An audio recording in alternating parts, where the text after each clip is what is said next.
All right, we're back live. What's crack-a-lackin'? It's your boy Broshmo. Just in case you did not know. So again, we're doing today's stream. It's a bit of a fundraiser for the Magnolia Foundation. It's a foundation that raises money for parents, for people who have lost children. It helps support them in a big time of need. I have the link in the description, the links in the pinned comment. If you're on the X, I'll make sure that that link is also available for you. I'm going to do that right now. But we're wrapping this sucker up with a big matchup, Texas, Georgia.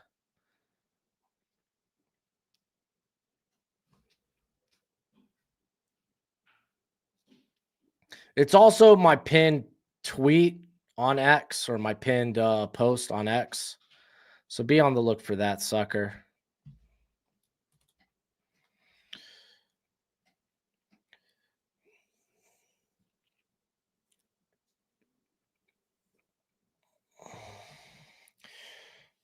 What is forward progress? The SEC for sure doesn't know.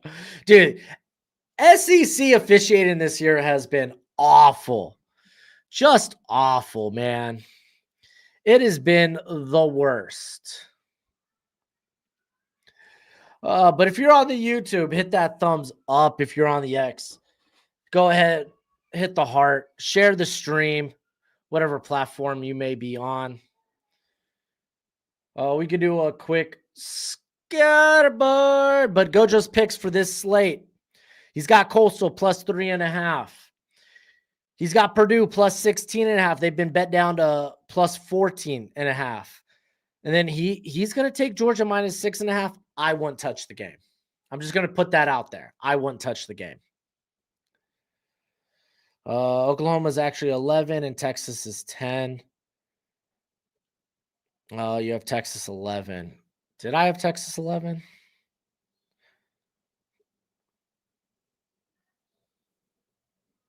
Oh, well, yeah, because the head-to-head. I don't know, Matt. We were just messing around seeing what the college football committee might do. Oh, you know why? That's because the first scenario, it was if Texas lost tonight. That's why. That was what the first scenario was.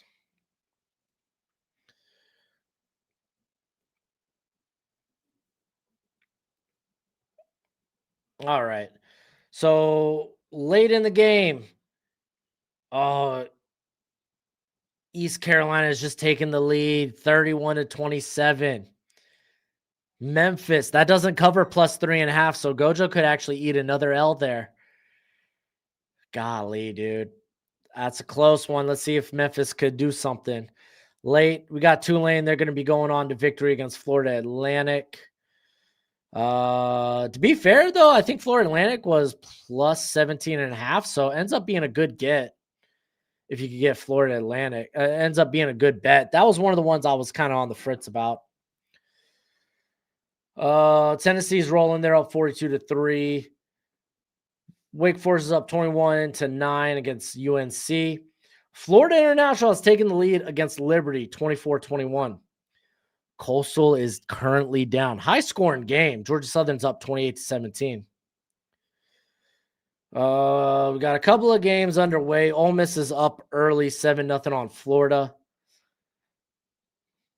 And let's take a look at some of the games that have already wrapped up.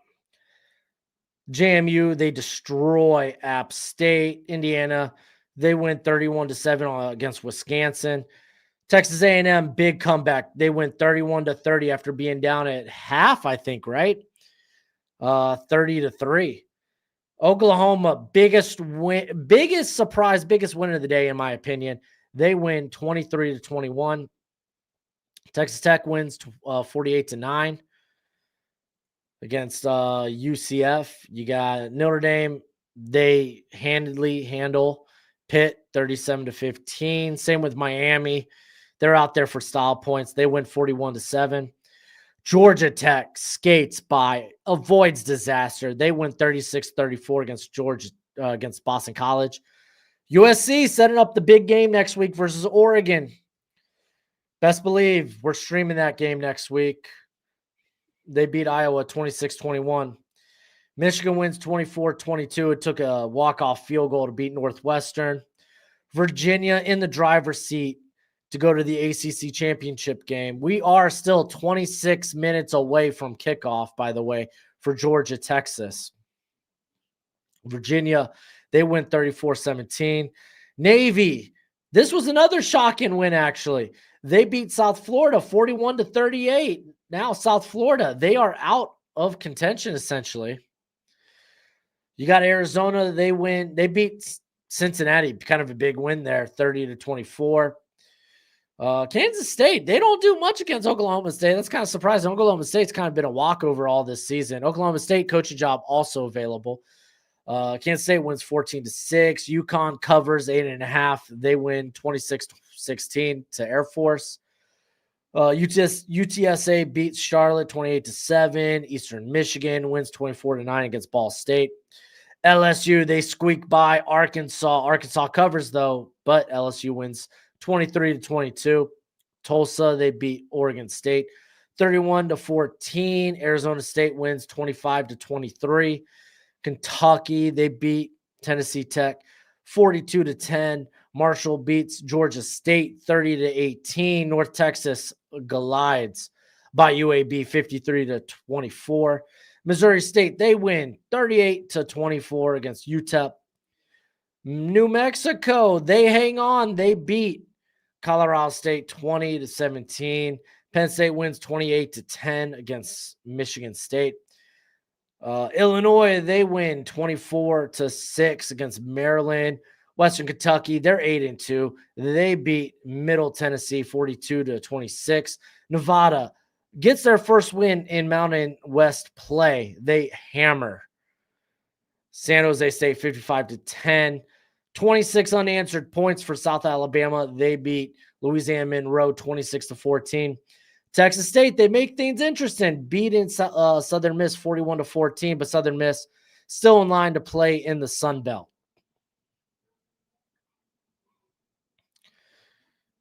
We're going to scroll up, take a look at that Memphis game.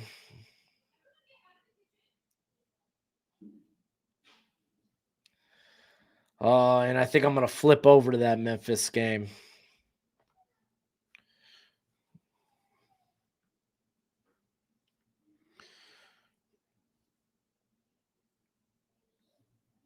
Let's see where we could view it.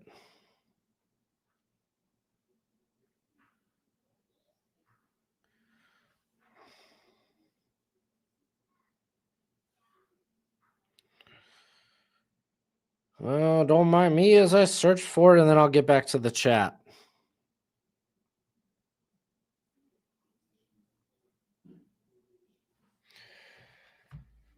Oh.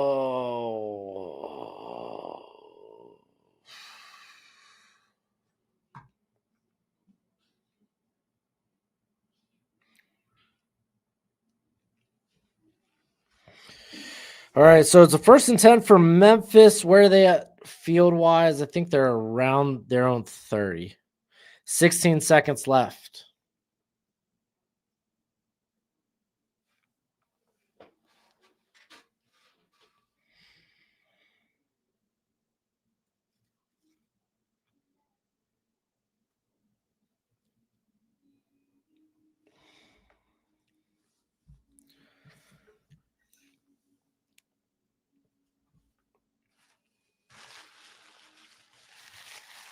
And technically, East Carolina is still in play to maybe play in the American Conference Championship game. All right. So actually, Memphis is at the 49-yard line. They got to get in position for a Hail Mary. Gets the out route here. Incomplete. 5 seconds off the clock. They had one timeout. Maybe you take the check down in the middle of the field.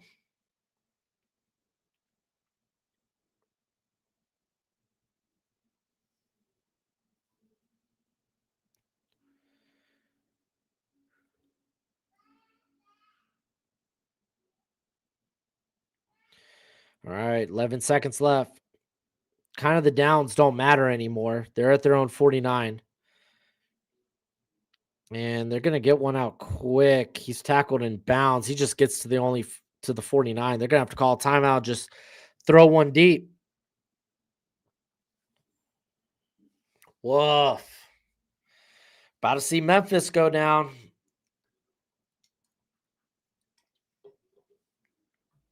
Let's take a look at East Carolina's path. They got UTSA. Hey, you watch out. UTSA, not a bad team. And then Florida Atlantic. But again, they will need help. They will need losses from North Texas and Tulane and Navy. They put a second back on the clock. No timeouts, though, so you can't really get closer. You're just going to have to throw it deep, or maybe you go for a pitchy woo-woo.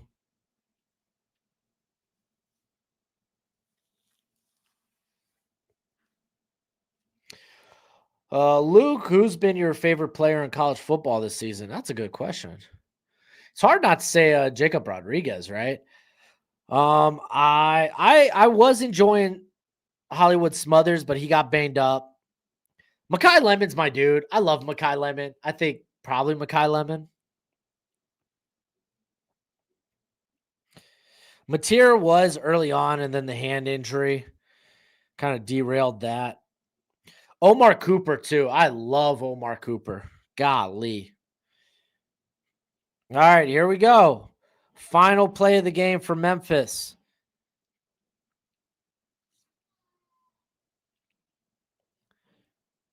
Are we? Oh, here comes the pressure. He's got to get it out. He's throwing it.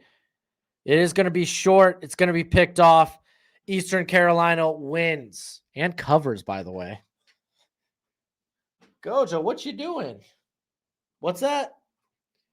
You're a dog? You shouldn't be betting college football? That's right. That's right, Gojo. Oh, man. What a fun day of college football, man. What a fun day. I thought the over in this game might be it, but no early scores for Utah Baylor. We're going to go ahead and get the game cast prepared for Georgia, Texas.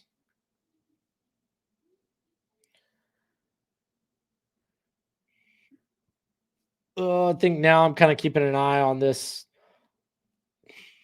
Coastal Carolina, Georgia Southern game. What other game do I want to watch?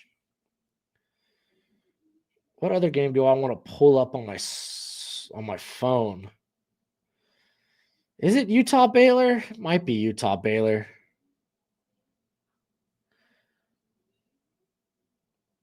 Yeah, because all my parlays are dead for the day. So, and I don't love the night slate that much that I want to buy into anything.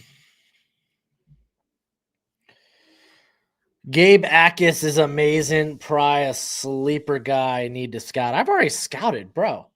Knowledge. You must have checked out none of my early rankings for the for my summer scouting. I loved Gabe Akis. I think he's firmly probably in that day 2 conversation. But boy, I do love me some Gabe Akis.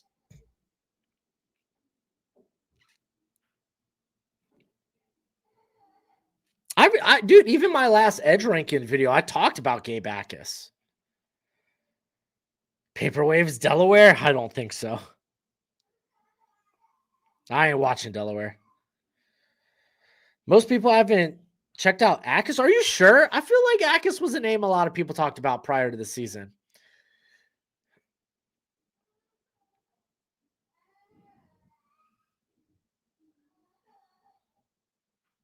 Yeah, USC, big game next week. Let's see if they got a time for that game next week.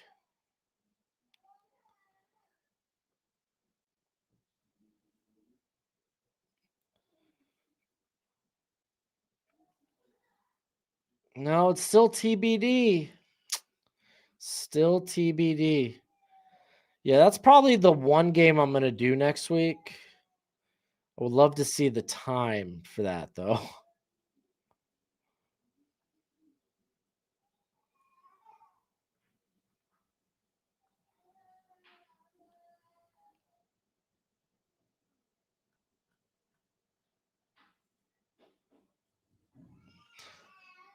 I mean, sure, maybe Oklahoma, Mizzou, but Mizzou's down to their QB3.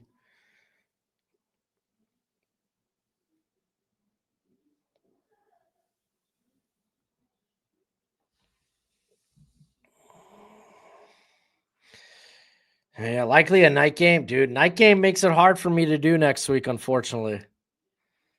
I hope it might be a little earlier.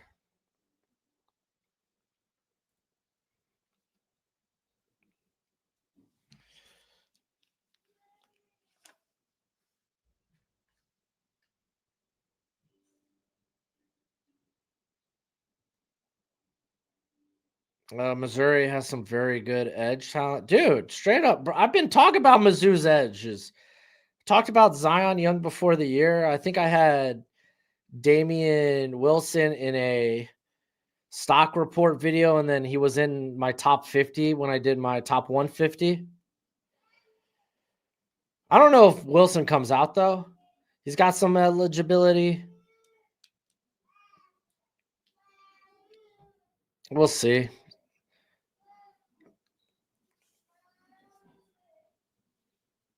Yeah, it might be prime time. You're right. It might be prime time just because of how big that game is, especially compared to everything else on the slate.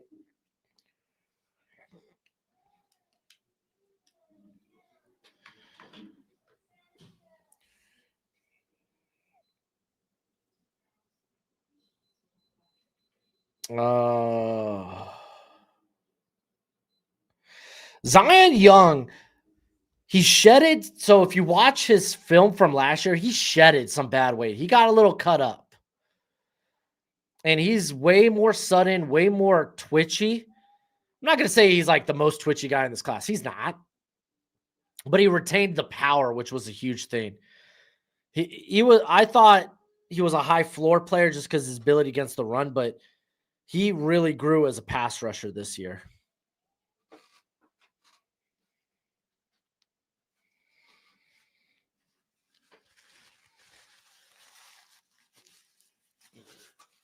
Adam Mason's a cool dude. He hooked me up with some NFL analytics.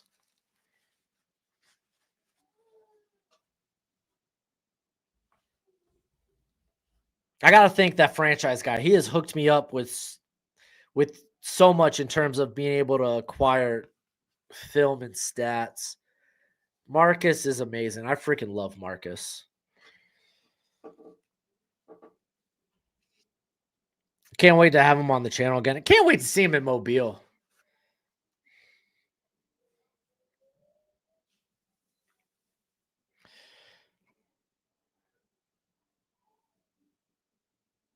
Oh, the Texas nose tackle. Yeah, I think Alex Hail Mary Sports told me about him early in the year. Oh, I could pull him up real quick. I don't think I've added him to my draft guide yet.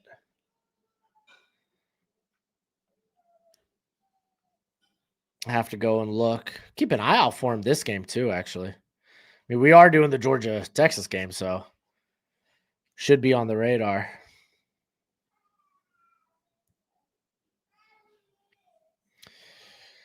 Um, I don't. I think it's Cole Brevard. Is that how you say it? Maybe. No, maybe not.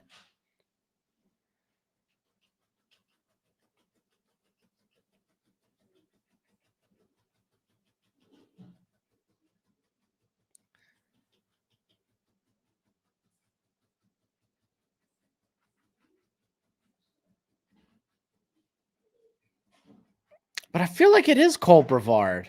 But he's only played 200 snaps this year. Is it Hero Canu?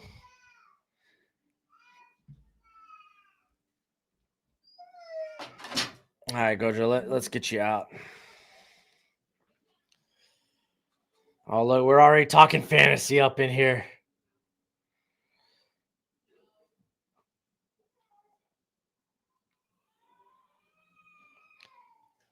Yeah, yeah. I'm not saying I've had long conversations with Adam. I haven't, but we're in the same group chat, so I've talked with him a little bit, kind of, sorta.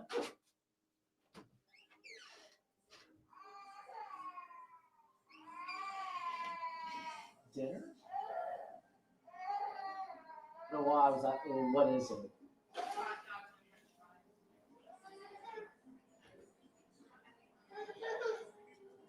Don't be mad.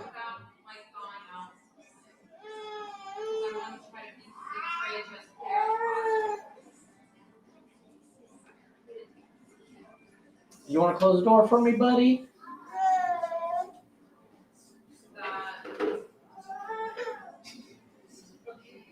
Did he fall? I know he tripped, but I didn't think he fell. Okay, he did. Push, push. I don't know what you said. What? I mean, if that's what you're making, that's what you're making. I don't really have a say in it, though.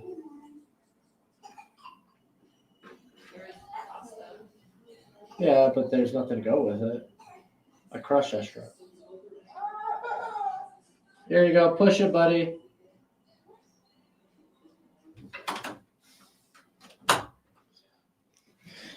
Hey. Dude, Gojo's already always busting at the seams, man. He's ready to get out.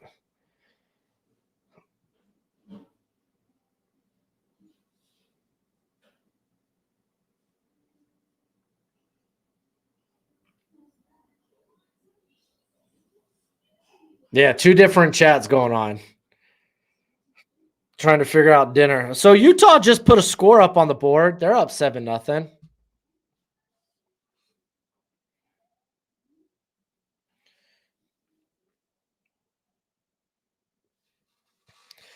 I thought you said Gojo was busting down the door. He's always, well, this time he's trying to get out. Gojo, I should just put a freaking dog door in this wall so he could come and go as he pleases, but I also needed to block out the sound, so excuse me, a dog door would kind of defeat the purpose of that.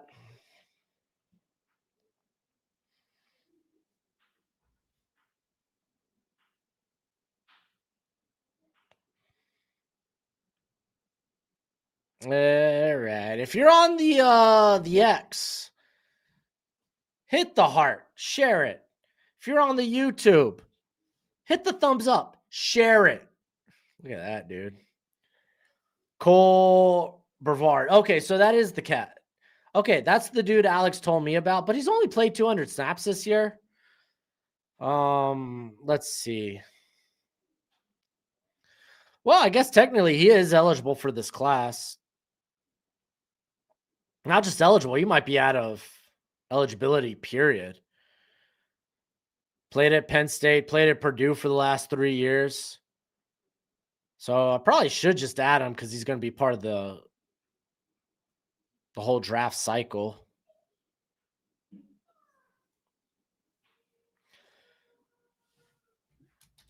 So I'll make a note to add him to the draft guide this week. Might not have a eval on him, but I'll at least have background.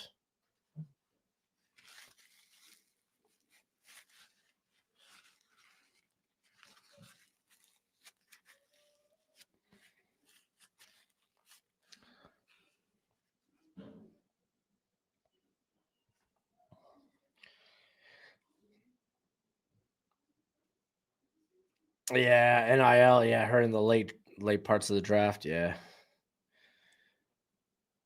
Well, I like NIL and the fact that it helps guys get more snaps under their belt. They come into the NFL more seasoned. I don't want to say prepared, but at least more seasoned. Dang, Greg over here talking about the running back grind this week. Who do you got on buys, Greg? I guess I could scroll up in the confo to see.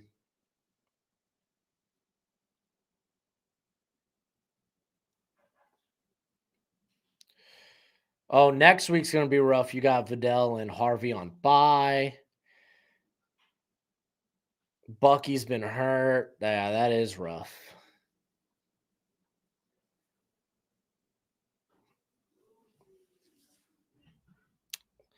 Dude, like straight up, that is like the last position you wanna be wafer wiring, you know. What's up, Busy? How you doing, buddy?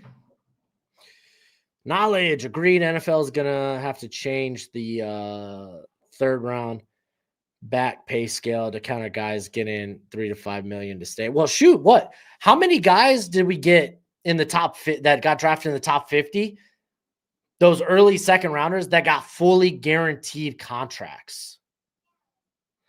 Yeah, Hubbard's lost his value to Rico.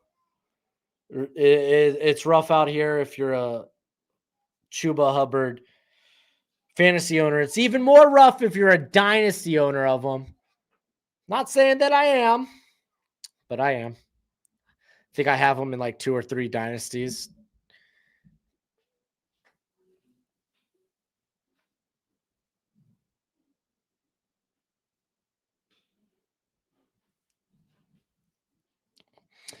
Right now, if I got in the 4th round, I'll make 4 million over 4 years.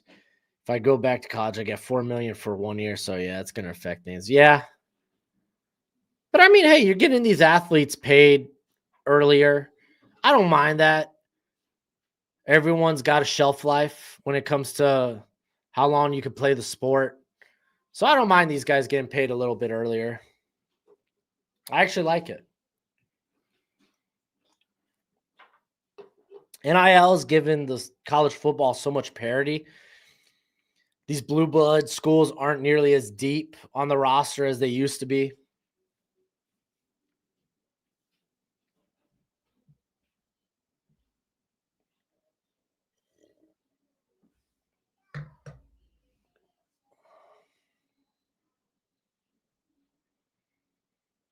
Uh-oh, Georgia Southern's gone up 35 to. Oh no! Hey, Coastal scored 32.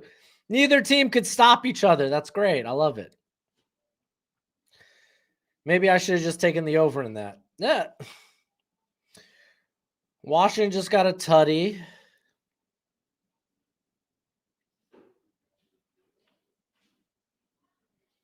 Hey, Florida got a touchdown too.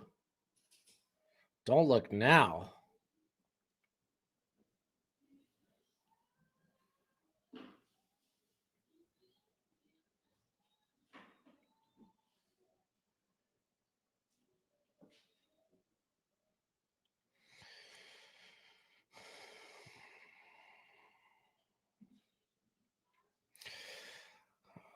Greg, I do have Rico might get run into the ground because if it is the Panthers franchise, and look what happened to some running backs already this season.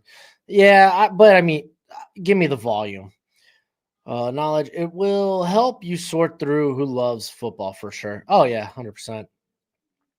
I feel like Hubbard will get his job back because there's a lot of QBs to still play in the NFL season. I don't know what that means, Greg. Do you think Maryland's coach should get fired, Jason? I'm not familiar enough with Maryland's coach. I don't know how long tenured he's been. I mean, I suppose I could look it up, but Maryland, they started the year hot. They've been competitive for the most part.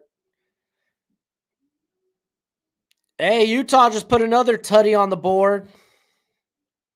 They go up 14-0. Oh, man, a lot of quarters to be played.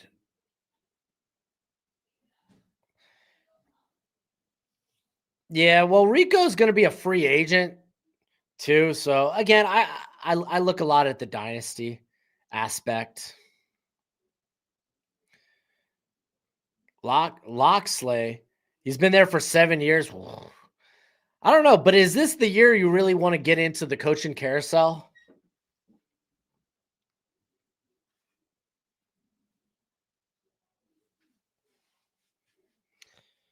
With so many teams firing their head coach, is this the year you want to get into the coaching carousel? I don't know.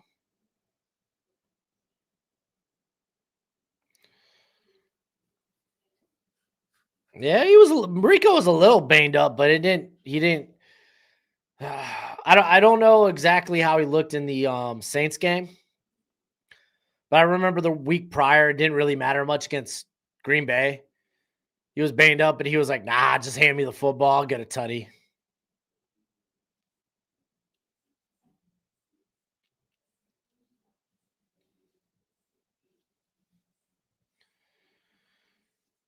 Oh, we should be getting this game started soon.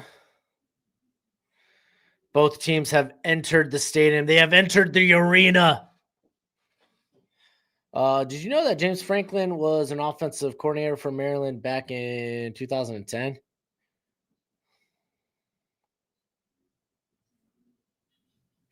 You don't want to know what kind of offense he ran? Oh gosh. I mean, back in the 2010s, who knows?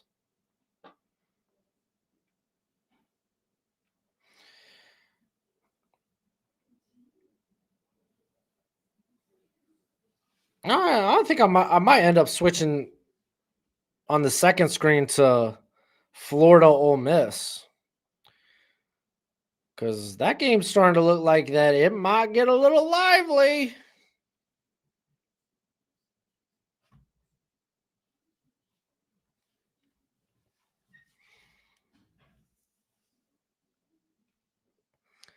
Yeah, Florida's in scoring position.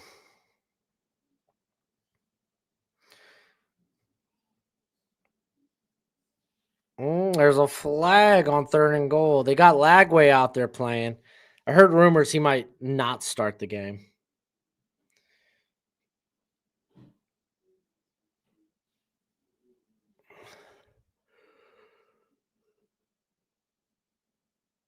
All right, here we go. We got the kickoff. Texas gets the ball first.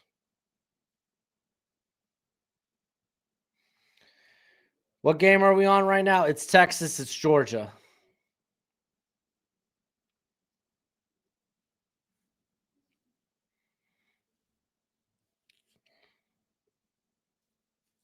No return here. Texas is going to get the ball out to their 25.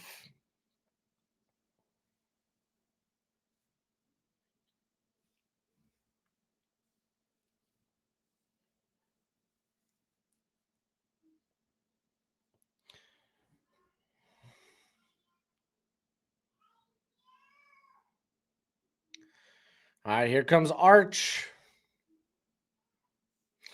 Ran a bubble screen offense for Maryland. Ooh.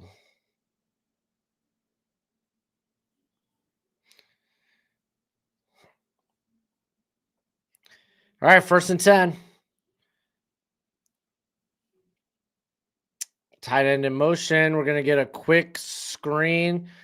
Oh, Ryan Wingo stumbles and falls. Goes for a 1-yard gain. Yeah, Sooners won, man. Big win. I would lean Georgia as well. They're currently over the last year 2-0 versus A&M, or excuse me, against Texas.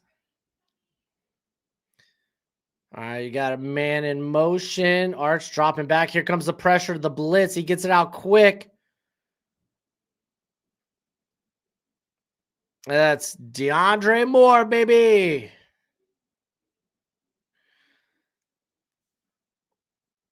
I really thought DeAndre Moore might have a breakout year this year. He's been better for like the last month. Do you think Oklahoma can win the SEC? No, they need a lot to happen to make the championship game. Oh, what a run by Wisner. Holy smokes. Staying patient.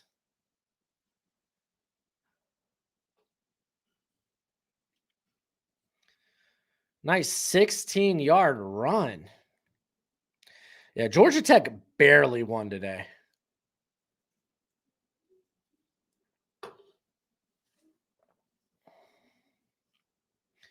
All right, Arch dropping back, gets it out. Is that Endries who was coming back inside? I don't know if Arch anticipated him to sit out there, but no. Do you make any supplements, or do you take any supplements or anything before a workout in your prime? Oh, in a workout, I was always taking pre-workout. Get it to Wisner again. Grind some yards. It's gonna set up a 3rd and 3. As far as any others, I took fish oil a lot just for my joints, but I was typically only like I was only taking oh, I took a multivitamin too. And then I would do cycles of creatine.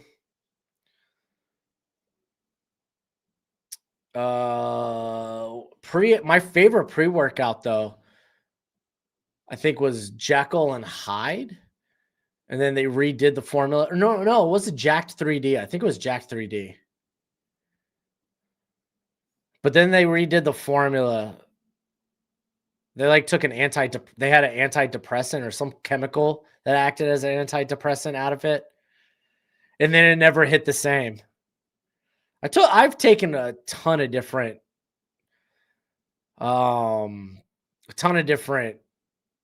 pre-workouts.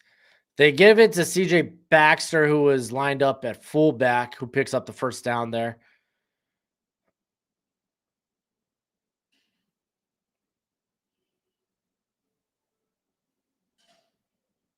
Are they already at the Georgia 28? Golly, they're moving.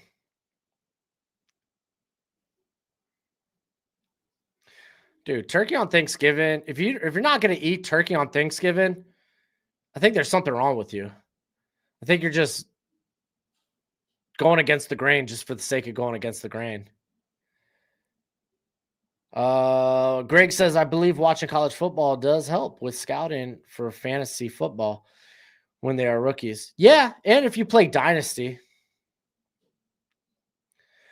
Oh, Edward, you're getting off pre-workout? That's sad. I was always pre-workout, like no matter what. Florida just took the lead against Ole Miss, by the way. Touchdown, Florida. Nah, dude. I loved pre-workout. I, I would be sad lifting without pre-workout. I mean, now I don't use pre-workout, but it's just because I'm old. All right, coming out in the pistol. We're gonna get a handoff here to Wisner, who picks up maybe 3 or 4.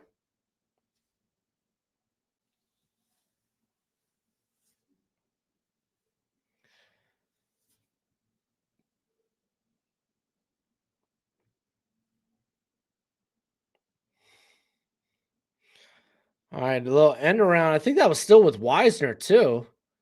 It's gonna be like a 3rd and 1, maybe. Nope, they're giving him the first down.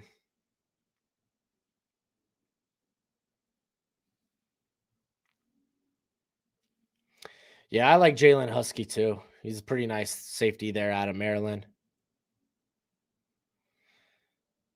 I don't know, Greg. I love Dynasty. It feels like back in the day when Madden was good, when franchise mode was good. That's what it feels like. Oh, false start by Texas. Come on, man. What is your favorite kind of flavor of pre-workout? No, I never really cared about flavor. I just took pre.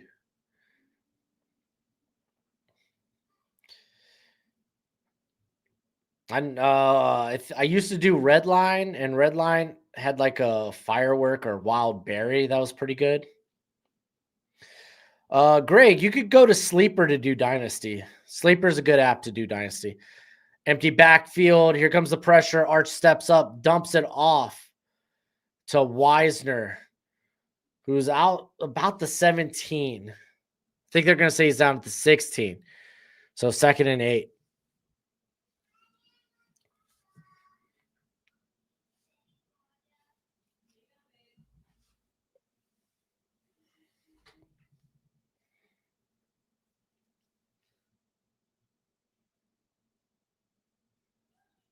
Woke AF was I never had Woke AF. I've had Jekyll and Hyde. I've had Jack 3D. I've had Lit. Oh, man is going to try to run this one on a bit of an RPO-esque play or a read option. It's going to go for maybe a yard. They do have fantasy football for college. No, Miami doesn't have 3 losses. Miami's only got 2 losses on the year.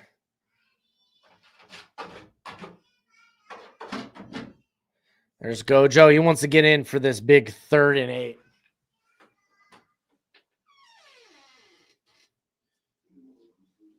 All right, you got trips down low. Wisner motioning out towards that way. Oh, thank you. Oh, drop by. Oh, tough first series for Wingo. Oh, dude, you just came in here and you want to leave? All right, Gojo. Wait, do you want out or not? Okay. Okay, Gojo. Crazy dog. All right, they're going to settle for the field goal here.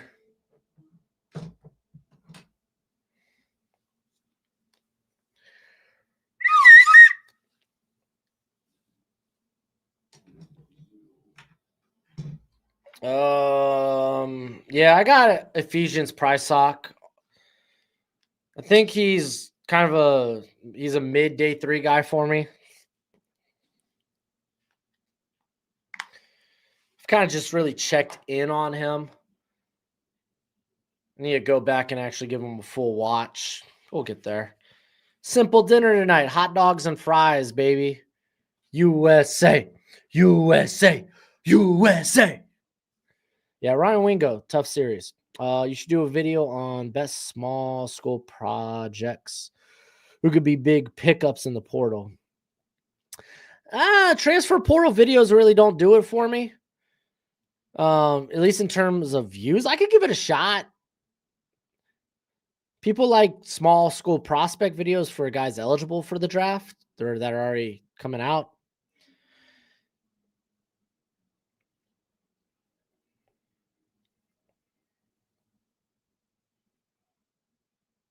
Tell me his drop rate. All right, we'll take a look at Ringo's drop rate.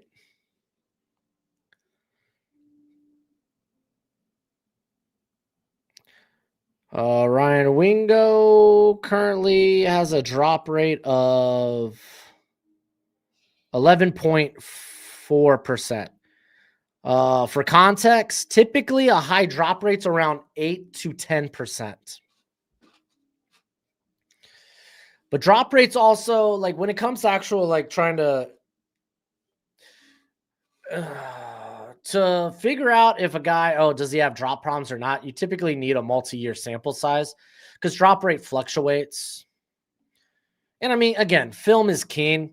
A guy could have ball skills and maybe you look at like, oh, well, a lot of these are focus drops, him just going to run before he secures the football. So again, context is always key. Do you think Underwood is for sure winning Big Ten Freshman of the Year? I don't know, dude. People say Arch throws too hard.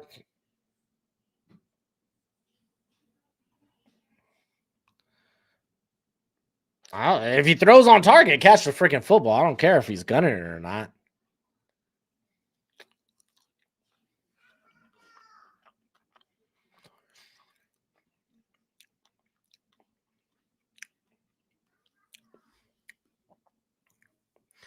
Which team is going to cry in college? What team's going to cry in the college football playoff? What do you mean by that? Going to cry because they're going to get demolished? Probably the group of 5 team.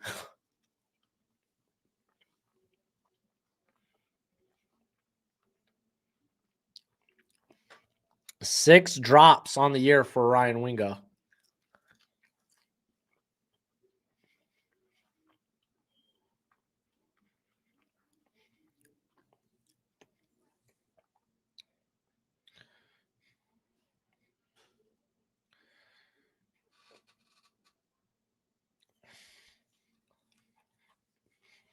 No, Duke's quarterback's not coming out. I like him. Round 7, guy. Stop. He might not have the biggest arm in the world. He might not be the most mobile guy, but he's a good quarterback. He's a really good quarterback.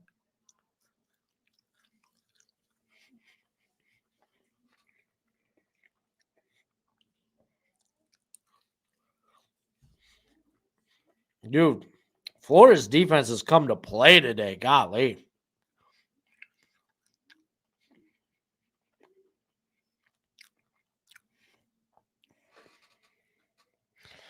Jason, I hate college games not at college stadiums. I think that's silly. Stockton running around. Stat may have been premature.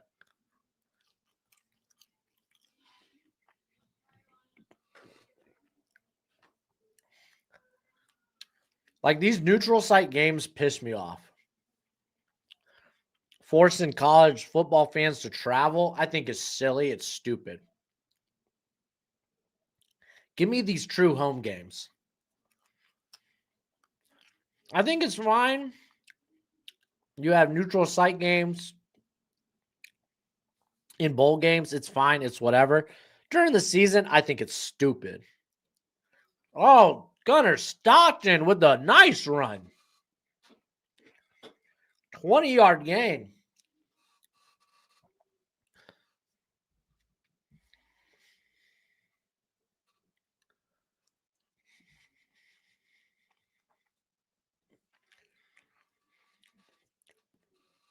Why do these games make me mad?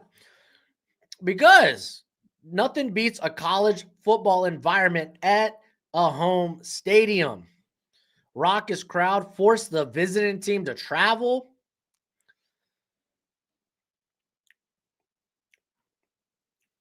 I don't like neutral site games. That's just me.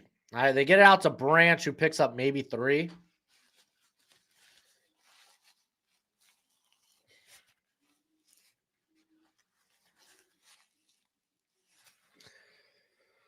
Oh, we got Who Day. Thoughts about Shamar Stewart? He's having the kind of year I assumed many people thought. He's a guy that's winning purely based on his physical profile. That there was going to be a developmental curve. If you were looking at him to be an immediate impact player in year 1, sorry, wasn't going to happen probably, and it hasn't. Gets it out to, I almost said Lad McConkey, London Humphrey.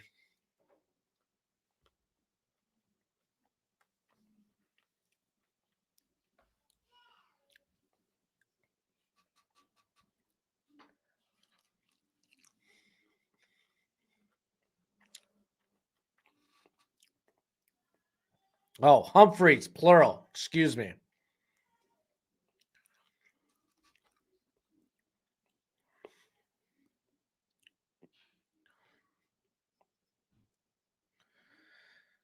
All right, gets it out to Zachariah Branch for no gain there.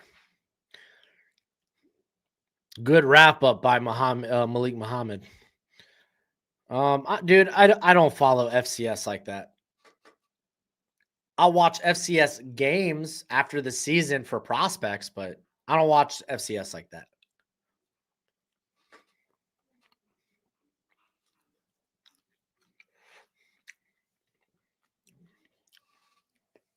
All right, 2nd and 10. Have they actually ran the football like traditional hand the ball off yet? All right, here comes pressure. He gets it out. Oh, almost a nice catch by Bowens, the running back. Well covered on the wheel.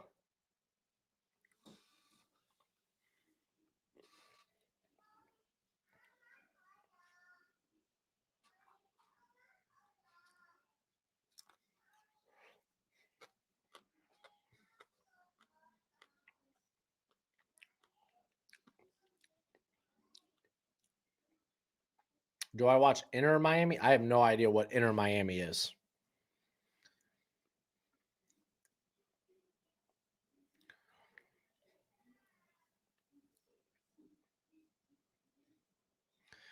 All right, gets it out quick. Sideline. Is Dylan Bell in? He is. First down inside the 20 now. We're in the red zone.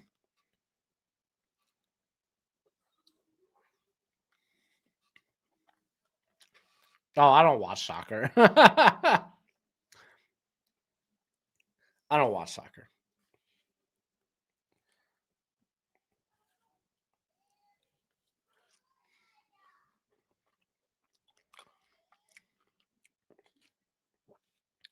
Fake the handoff, dumps it.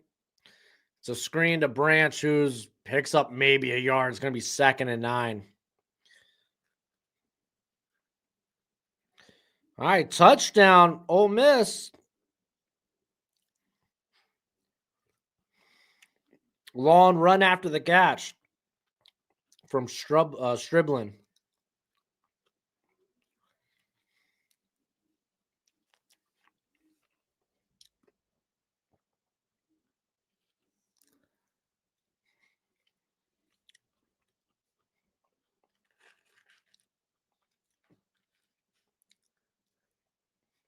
All right, Stockton running out. Oh, man, rolling out.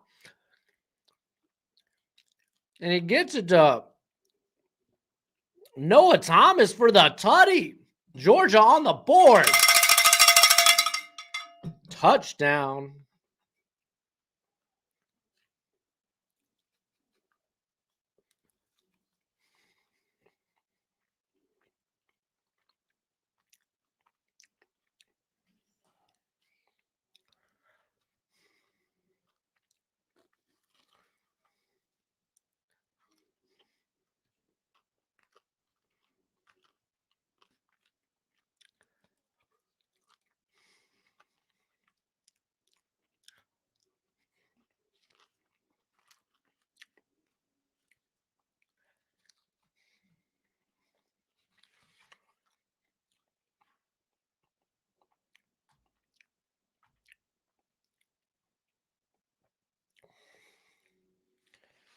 Man, all right.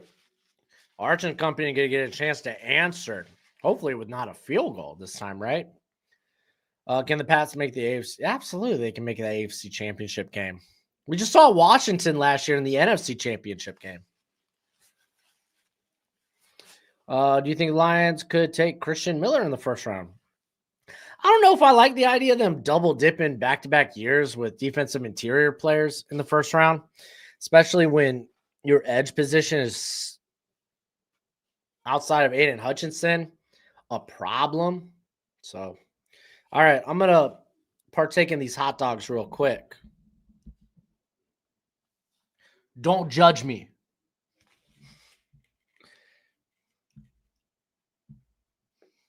Mmm.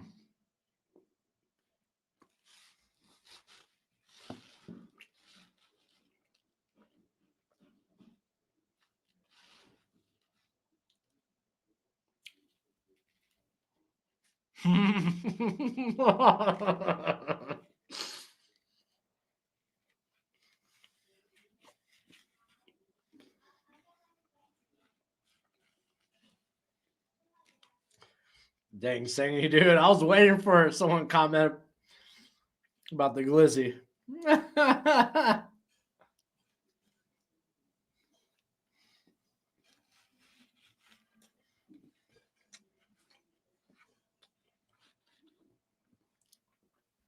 Dude, I eat these glizzies like Jameis Winston eats those W's, baby.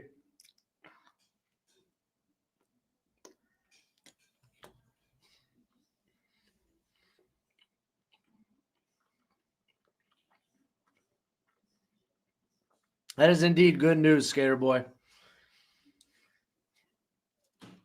That is good news about Jordan Marshall.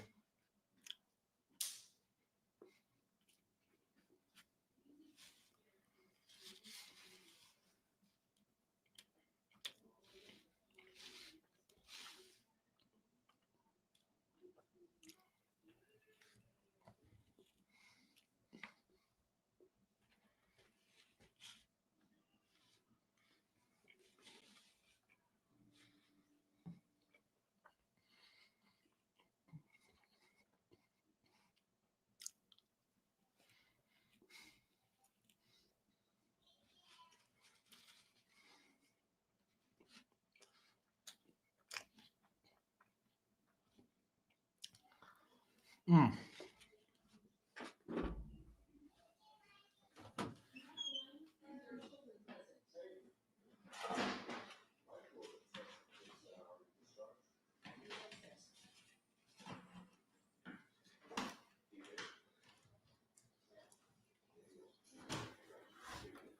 Oh no. Fly snuck in here. Well, all right, we got to kick off. Detroit Sports Talk. I like LT Overton too. He's not the most flashy. Does a lot of the grunt work. Good player though. Chiefs are going one and done in the playoffs this year. When I see it, I'll believe it.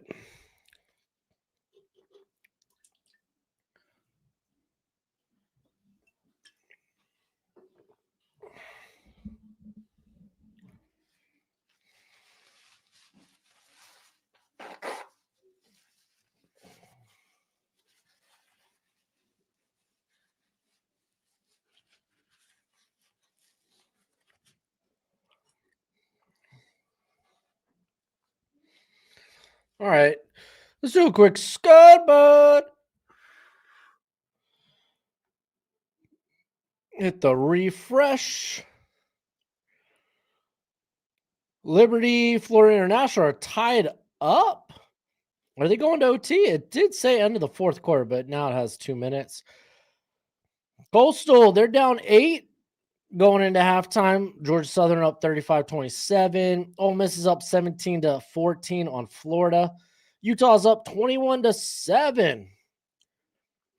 Wait, do they got the backup quarterback in for Utah? No, they got Devin Dampier.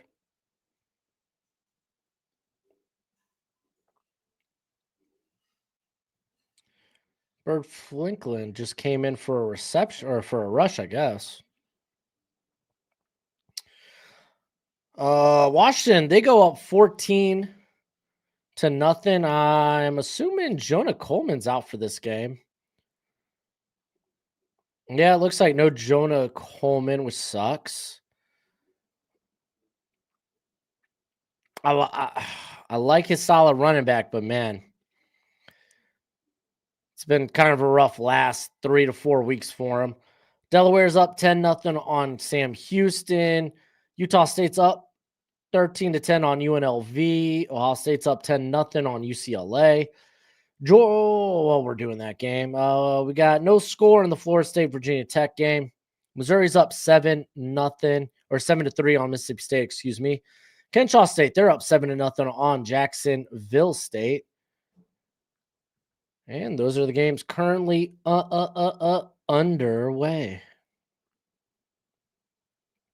So yeah, I guess Liberty and Florida International are in OT.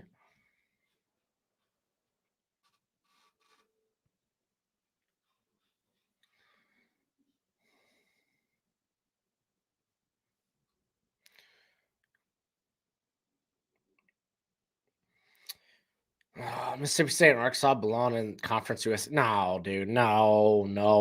Dude, Arkansas almost beat LSU this year. Straight up. You need to have, like, not everyone in the conference is going to have a good year. There will always, I don't know if you know this, there will always be teams with bad records in every conference. It's just how it happens. It's how it goes.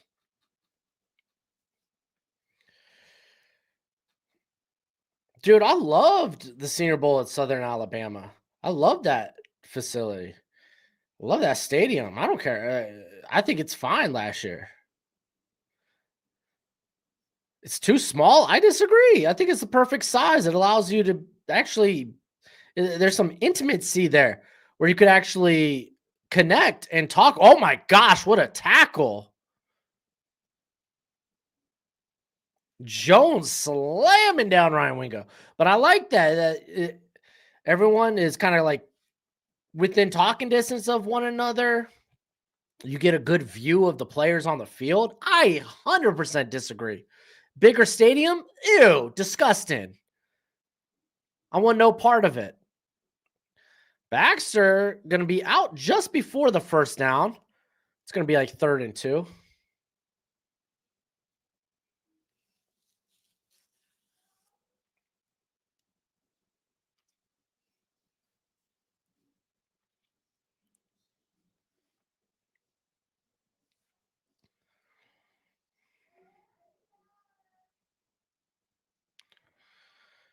All right, fake the handoff. Here comes the blitz. Gets it out quick.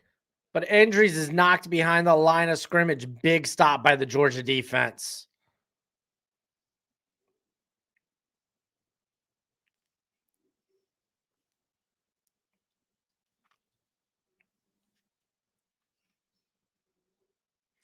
I think that was CJ Allen with the tackle, too. He just locked in like a homing beacon and just bah! Heat-seeking missile, baby.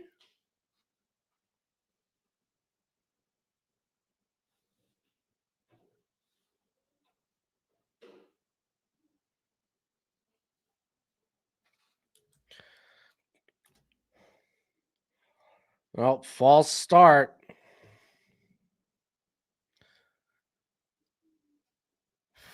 Mm.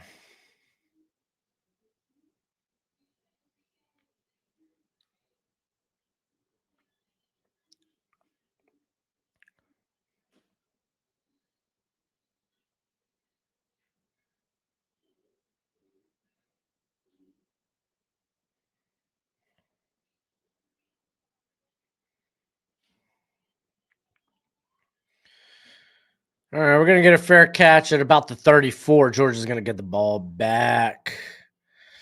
It's dumb that schools have to get invited up to the FBS level. Why can't North Dakota State just request to move up? I mean, I'm sure there's discussions about that, but at the end of the day, college football is a business. If they think you bring something to the table, bring eyes. Like if the FBS thinks that, they'll add you. They're all for adding teams. And I don't even know what if North Dakota State wants to move up to the FBS. I mean, if you got teams like Missouri State doing it, then I imagine North Dakota State have had maybe an invitation, or at least it's been talked about. What's up inside? I've been good. It's been a great day of college football. Therefore, I've had a wonderful day. Right now, I got a fly buzzing around in my room. Don't love it, but it's not a problem right now. Oh, it's about to be a problem. It's about to be a problem. Out fly. Doors open. Go. And there it goes. You got to ask mommy. Mommy. Oh. Oh, come on. Like, yeah, mommy's just got to change the batteries. You'll play in a little bit, okay? It's not like a mess or anything.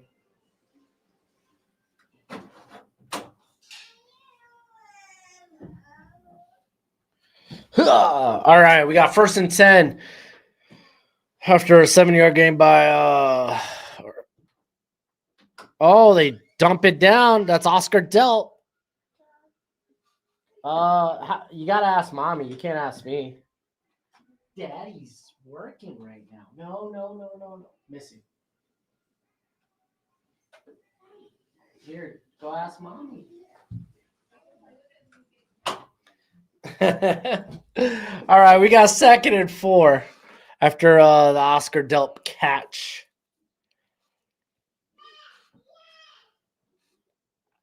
Let Gojo eat it. The fly? Golly, y'all are crazy. He has eaten a fly. I have an electric fly swatter. I knocked one down and it's just chilling on the ground. And Gojo just eats it. It's the most horrifying thing. I just imagine, what if I was that fly? I'm in pain. I'm wriggling on my back, and then I see Gojo's big nose just All right, Noah Thomas picking up the 1st down on a nice little hitch route. The Jets have a boatload of draft capital. I think 14 picks in, 4 picks in the top 100. Yep, draft capital is nice. As a Dolphins fan, I don't know what draft capital is, if I'm going to be honest.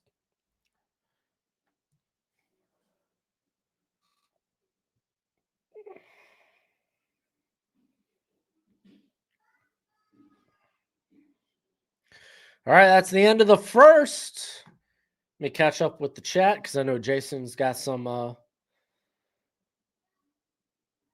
sh- some comments up in there. North Dakota State is just too do incredibly good to still be at the same level. Same for South Dakota State, Montana State. I think a great G5 home and a home would be James Madison and South Florida. Yeah. I don't know. Me personally, I think the G5 should have their own playoff. We've seen some good conference games this year from the G5. I wouldn't mind seeing a G5 playoff, but that's nowhere close to probably happening, unfortunately. This defense is so embarrassing. Wingo needs to stop dropping the ball. Yeah, French. We were talking about that earlier.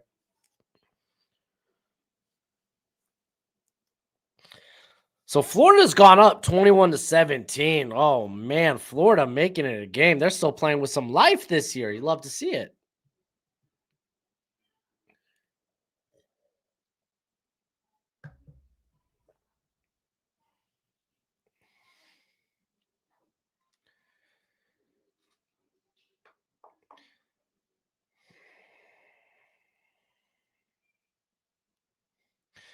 Yeah, no, the thing is the group of 5, they have a say in this whole discussion, and they would never agree to their own playoff. Just because money wise, like being able to get a team in the college football playoff financially is kind of nice.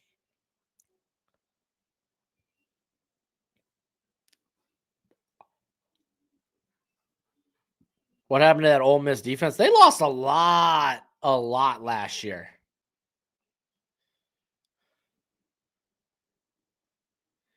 They replaced a lot of talent. Trey Amos, Walter Nolan, Princely Umamielen. The linebacker's name's escaping me right now, but they lost a lot of talent last year.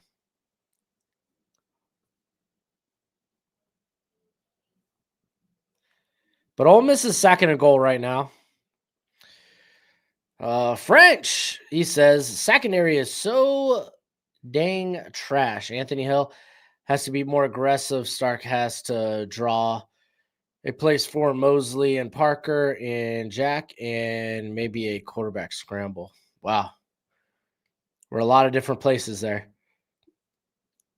If you were a DC, what would your philosophy be? What kind of defense would you run? I fall on the side of quick, efficient blitz. Like I would be a very blitz happy team. And I'm not saying like Brian Flores blitz happy, and even him, he's reeled it back. But I would want to be in the top 10 consistently every year for blitzes, which means that I would need corners that could play man occasionally. Now, where my defense would go from there in terms of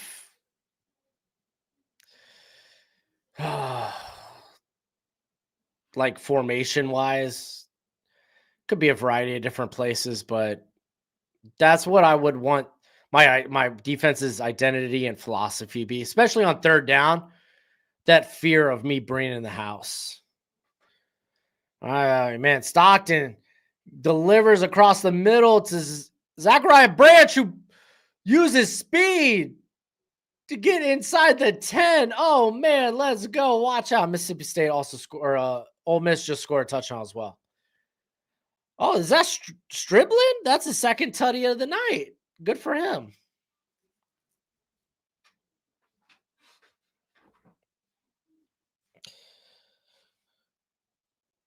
So Ole Miss regains the lead there.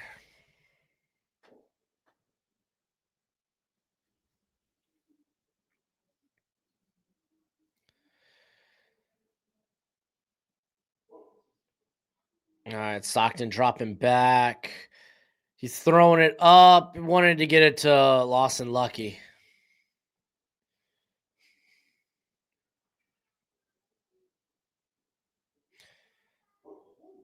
Oh, you think if Kiffin loses his game, he's ready for that Florida contract? I don't know about that.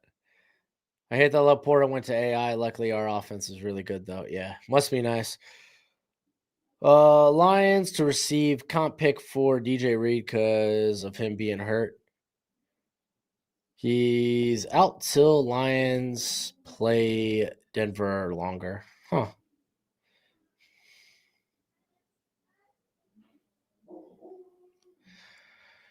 All right, we got first and goal. Shouldn't it be second and goal after? Oh, there was a penalty. That's why. Shucks. All right, they're going to toss this one to Nate Frazier. Well guarded by Texas. Keeps them around the line of scrimmage. It's going to be second and goal from the 3. Dude, I would love to see Coach O back in college football. Coaching.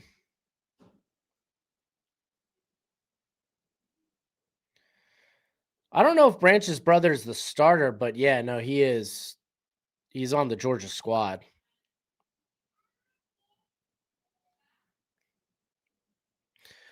Second and goal.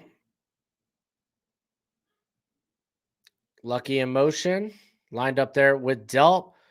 Handoff to, was that Bowens? I think it was Bowens. Going nowhere. Third and goal. Manny Diaz becoming the new Penn State head coach? I don't know. Is there a market there for Manny Diaz? Is there a market out there for Manny Diaz? Is there really, though? You want to watch Eric Berry highlights? See how he compares to Downs? I think you should be watching Eric Berry highlights to see how Downs compares to him. All right, lucky loss, or excuse me. You got Stockton dropping back, guns it to Noah Thomas. Is that Thomas's second tutty of the night? Touchdown, by the way. I would love to see Nico transfer, which he probably is going to.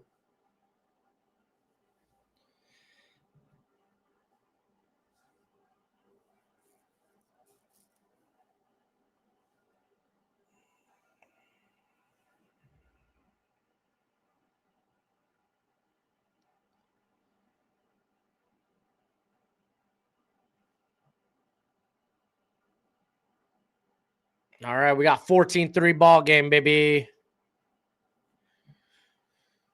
Can Texas answer?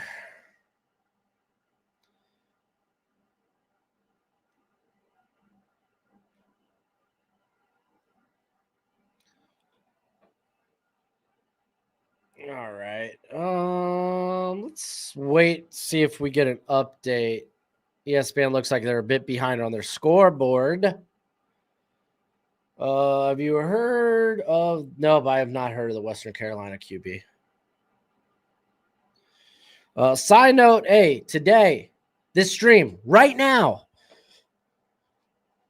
you can help. You can donate a little Akash Amani to the Magnolia Foundation. It helps support those who have lost their children. It's a great cause. If you want to be involved in it, then check out the link in the description. It's the pinned comment. If you're on the X, it's my pinned post. I left a post below the stream as well. Check that link out. If you can give, that would be awesome. It's much appreciated, much applies. People helping people, baby. People helping people. No, Zachariah. I don't know. Zachariah Branch isn't the brother of Brian Branch.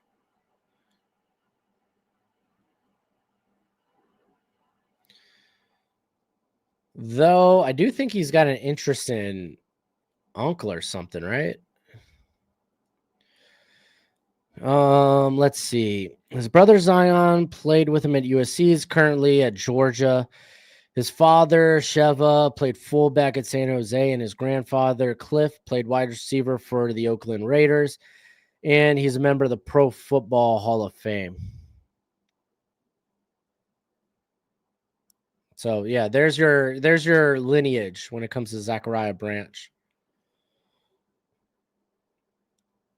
Donate money to Gojo's shopping list. No, that's a super chat if you want to send one my way. But if you do feel the need to send a super chat, just go to the link I leave and donate. How's Alvin Kamara been doing? Meh.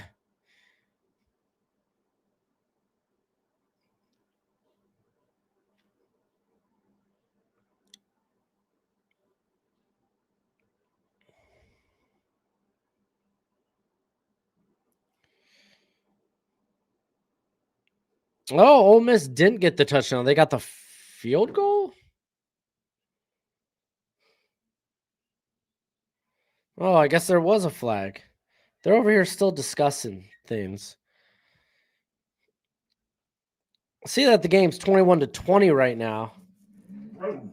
Again, we're watching it via my phone.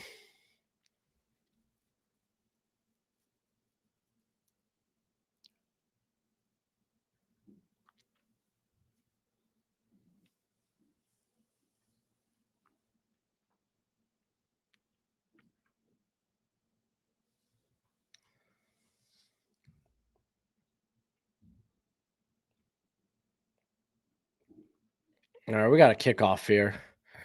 That is being brought out. Oh, he broke it. Oh, there's a flag. Oh, crap. But that's out to the Georgia 41. Let's see what the flag is.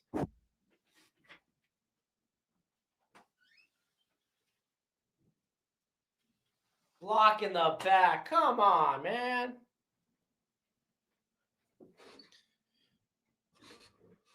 Oh.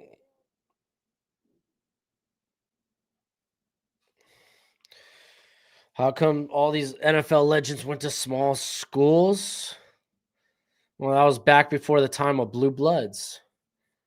Before all these college schools siphoned all the talent.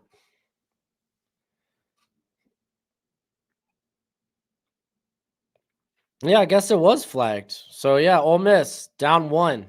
Take the field goal instead. Yes, I have heard of cover 7.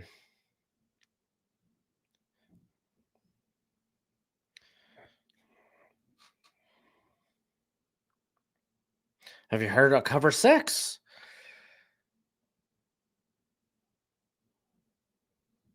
Typically, you don't see that type of stuff ran in college, but Matt Patricia, he's bringing his NFL scheme to college. Typically, coverages are a little more simpler, and typically schemes are a little bit more simpler in college.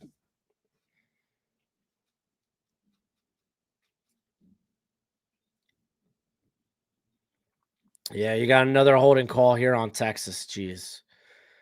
Another crippling penalty, man. Come on.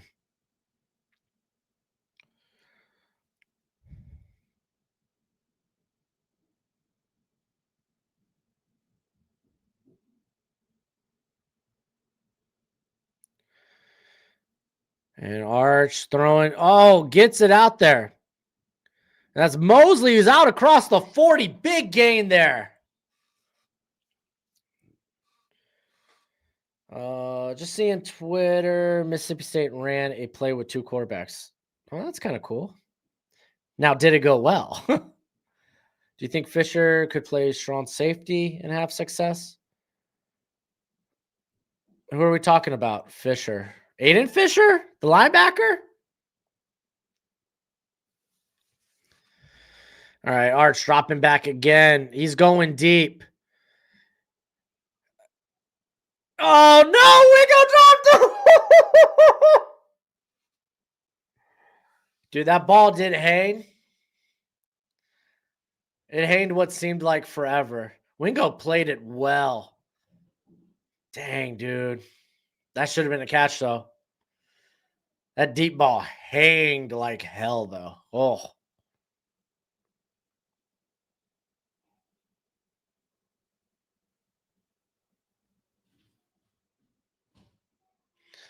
Second and 10. I'm so done with Wingo. Oh, now the tight end dropped one. Oh, somebody help Arch Manning, for goodness sake. No, I don't think Aiden Fisher can play strong safety in the NFL. He's not that type of athlete, man. No, he can't play strong safety.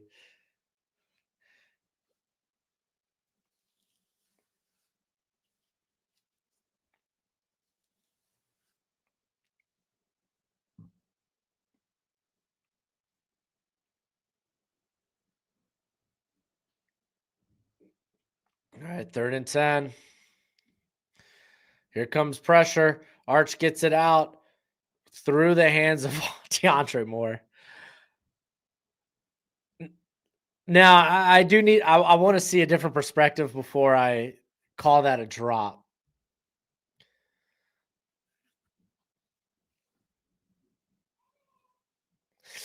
I mean, it's a little ahead of him, but that should have been a catch.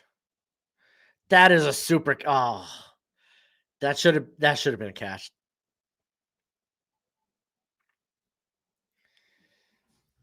That's wild. That was a horrible last drive. The penalty on the kickoff, early holding, or was it holding? I think it was holding. Yeah, it was early holding. And then 3 straight drops. Golly, wow. That's rough. Do you think Downs could play line? Yeah, I think Downs could play linebacker. Not consistently, but I mean, if you want to play him as a dime backer, sure.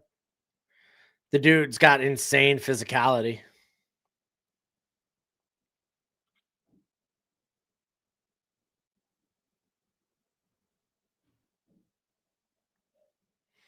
All right, scoreboard time.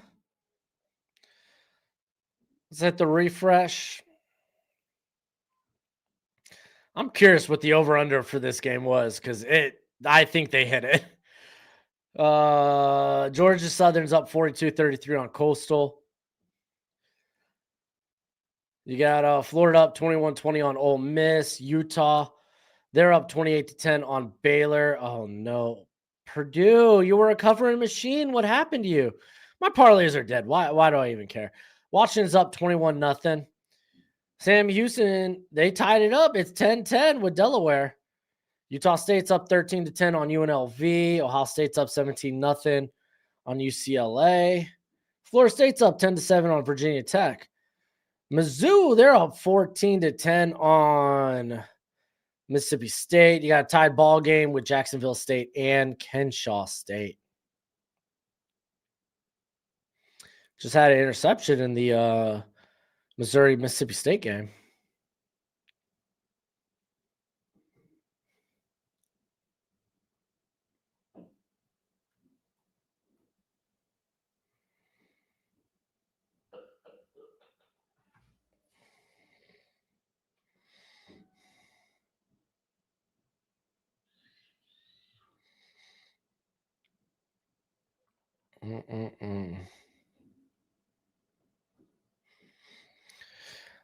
Yeah, there's some corners. I think Jason, like, oh, you got Kelly Jones from Mississippi State, though. He's probably returning. It makes more sense for him to return. I think he could probably make the transition to safety. Davidson Igbinosun, I think, at Ohio State, just with the physicality he plays with, I think you could. I think there's money to be made at corner, but you could get very creative with them.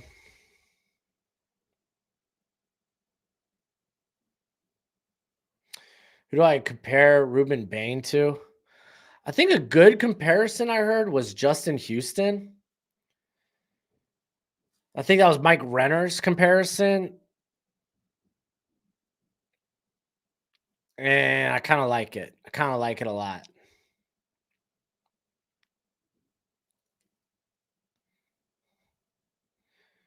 Oh, Jason, you're asking me too many questions that make me have to think. I'm just trying to mindlessly watch a college football game and narrate it. All right, we got first and 10 here for Georgia. They're going to be at their own 13. Nate Frazier, nice run, gets out to the 20, maybe the 21. Yeah, no, if Jermon McCoy doesn't play at all this year, I see him returning, excuse me.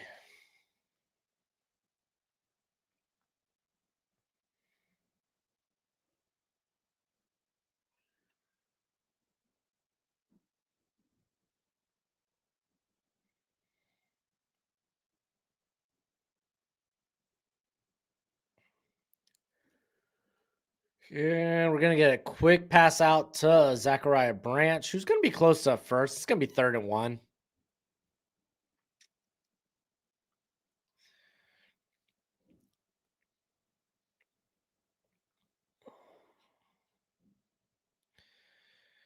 All right, 3rd and 1. Going to get a handoff here to Frazier, who is going to get the first down. I don't know if Texas puts up 27 points. I think that's a lofty goal. I don't know if Texas eclipsed 20 points in this game.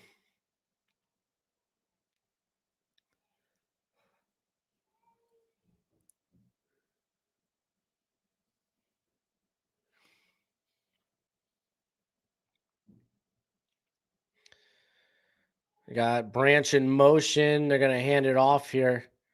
And hey, tackle for loss.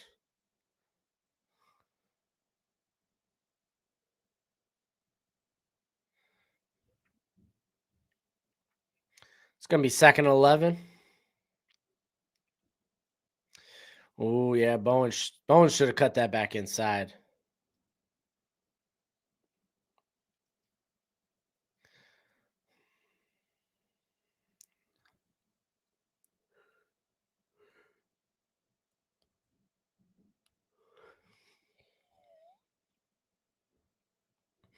All right. Soxton's going to drop back. He's going up. Almost got that.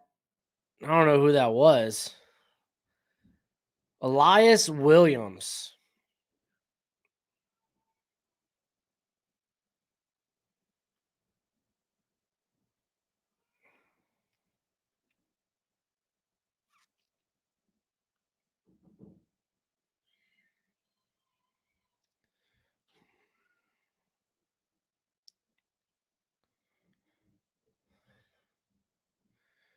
All right, 3rd and 11.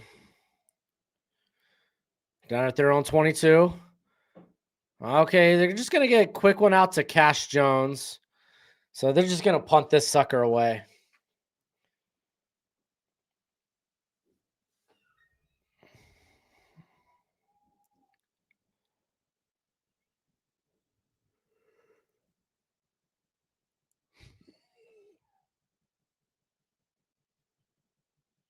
Every time Gunner throws, I feel it first.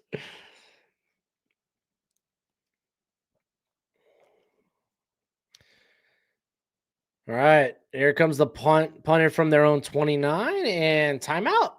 Timeout, Texas.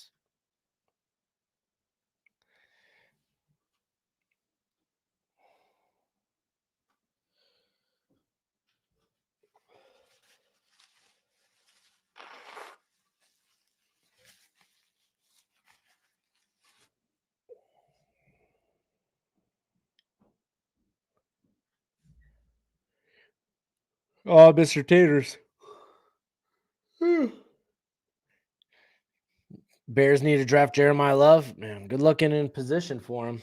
I feel like he's easy top 15. Where to? Don't know, but we'll see. Baylor's creeping back into it. Uh-oh, watch out. Florida about to kick a field goal with 7 seconds left in the half. Going into halftime with a 4-point lead. That's pretty nice.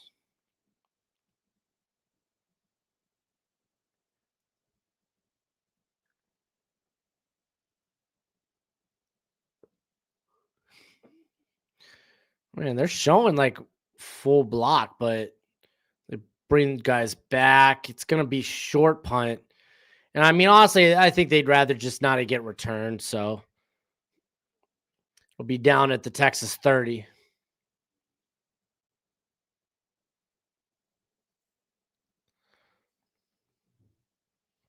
You think Cards trading away Kyler for Dante Moore or any quarterback? I think it's a possibility. I don't know if Kyler Murray's really going to have a market with the foot injury.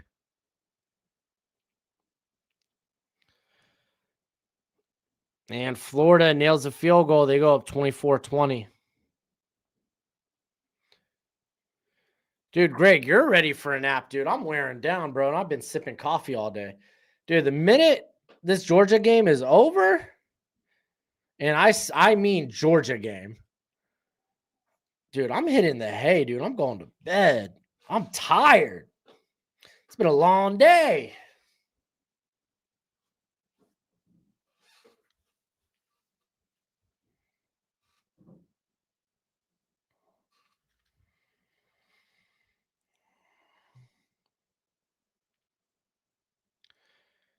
Kyler needs a new situation. Yeah, but I just don't. What's the market for him? Who's going to want him? How much is he going to cost? It's going to be tough, man. It's going to be tough.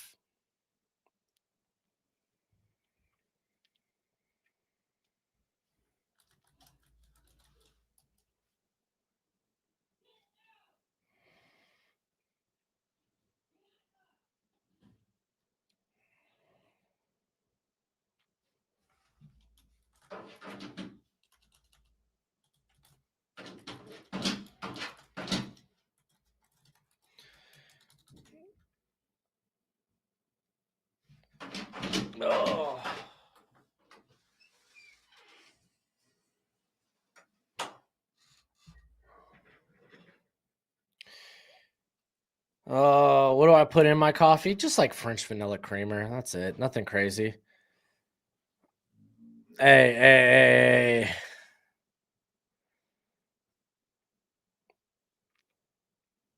Oh, whoops.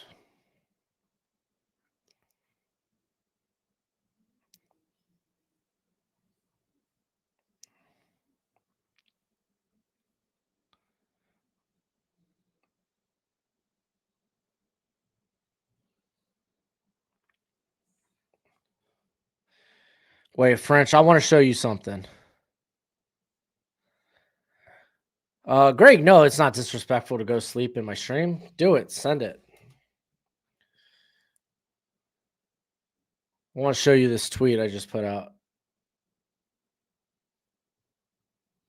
Oh, no.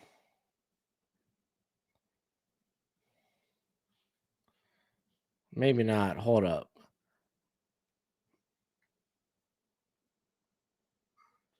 Oh, CJ Allen might be out. Uh-oh.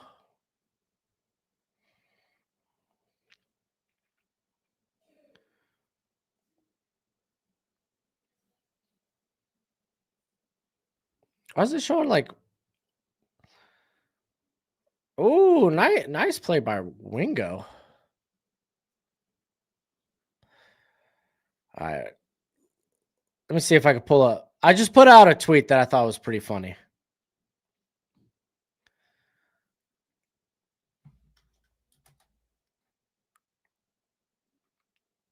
It gave me a little kick.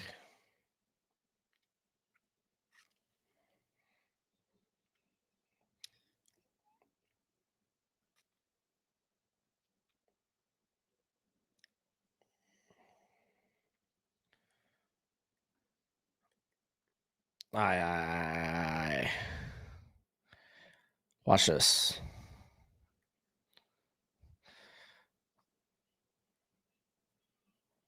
Check out this tweet. Arch's wide receivers right now. Oh, that gave me a little laugh.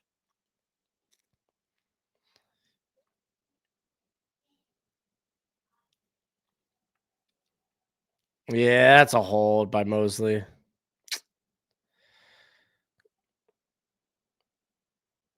Is there a blue chip running back in next year's draft? I don't look that far ahead, bro. I could tell you this summer when I actually watch the run back class. I like Ahmad Hardy a lot. I don't think he's a blue chipper. Or at least I'm not leaning that way. Love. I mean Jeremiah Love. I don't have as a blue chipper, so I try to give out blue chip grades with some sort of restraint.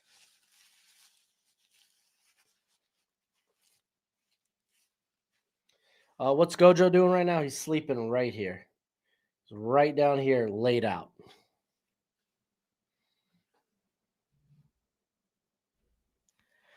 All right, Arch pressure gets it. No, it's dropped. Was the catch made? That was Mosley. I thought he may have dropped that sucker.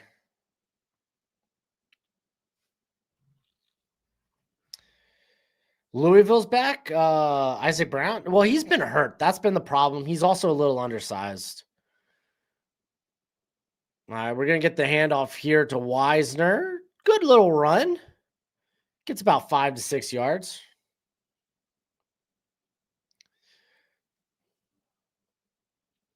Emmett Johnson's good, but I don't think I'm going to like him like other people do. I don't think the contact balance is that good with him particularly. I think I don't think he's got great top speed. I think it's average, but I think his acceleration's insane. Quick cut. All right, Arch having to move in the pocket. Gets it to Livingstone, but drops it. Broken up.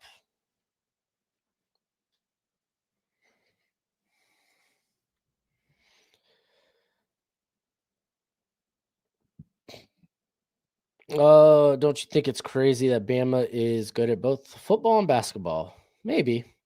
I guess. I suppose. I don't know. I don't follow basketball enough. All right, we got 3rd and 4. They're at Georgia's 29. Chance to put points up on the board. They need it. Sleens it, and it's intercepted.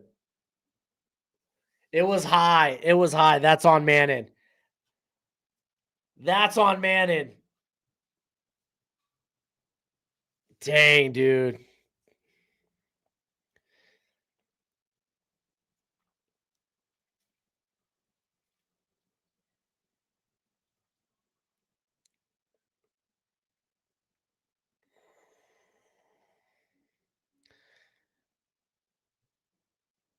I don't think Beamer's getting fired, or else I think we would hear more about it. I mean, maybe we hear a little rumblings after the collapse in the second half. I think more of that news might spread tomorrow. We'll see. But I think South Carolina might retain him. Archman, a 5th rounder. Not out in this class. Not coming out in this class. I do question Arch's arm strength, though. Golly. But he has played better in recent weeks. And arm strength, I mean, driving the ball down the field. Because that drop from Wingo that was downfield, golly, that ball hanged for so long. Yeah, Ole Miss Gators have a good game going on. I got that currently on the phone. 2nd and 8. And they're going to hand it off again for a few yards. It's going to set up like a 3rd and 5, 3rd and 6. Yeah, dude, Rutgers has got a nasty back in Campbell. Campbell's disgusting.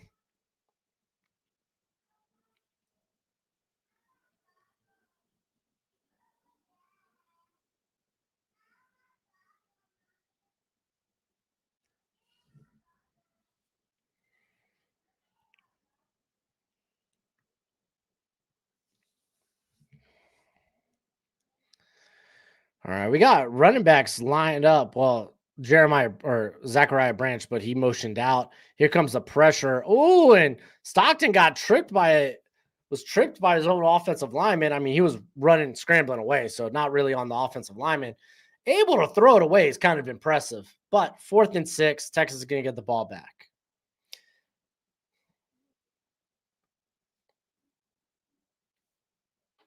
I feel first. Never mind.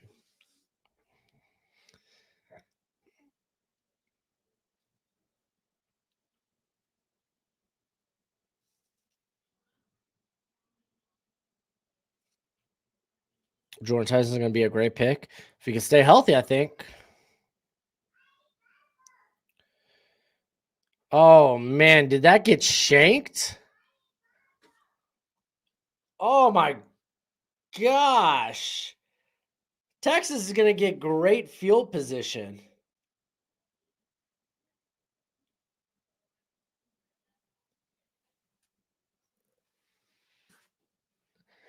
Texas is going to get the ball at Georgia's 46 after that shank.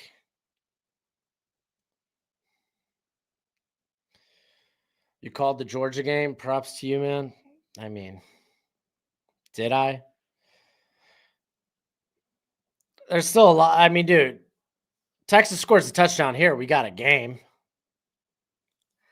They just got to capitalize.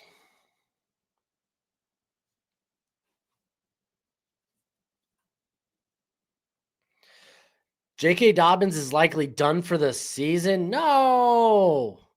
I thought he was just going to IR. I didn't know it was season ending IR. Here comes the pressure. He dumps it to Baxter, who gets out to the 40, about a 6-yard gain there. Spartan, I don't want to be associated with the gambling guru. I'm not. I don't know. I don't know if you're being mocking there or what. Just no. All right, we got to reverse to Wingo. Well defended. They lose 2 yards on that sucker. 3rd and 7.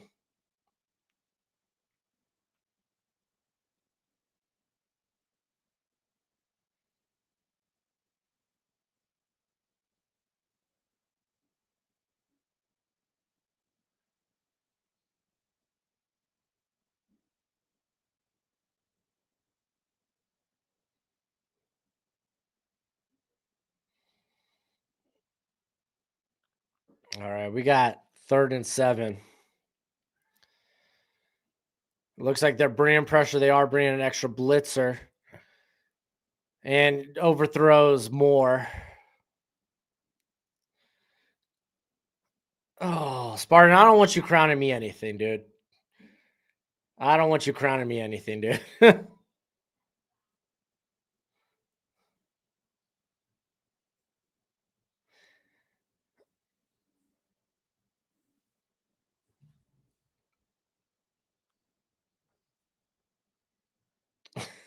French, I'm so sad. It is currently a rough go right now for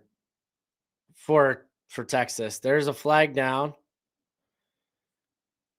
And it'll be down at the 5. Let's see what the flag is.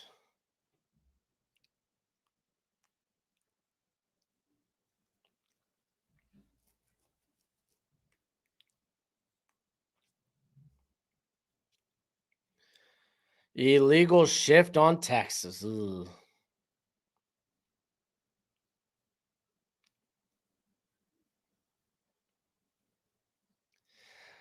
I don't Spartan, dude. I'm not asking you to listen to my picks. I'm just giving you my opinion.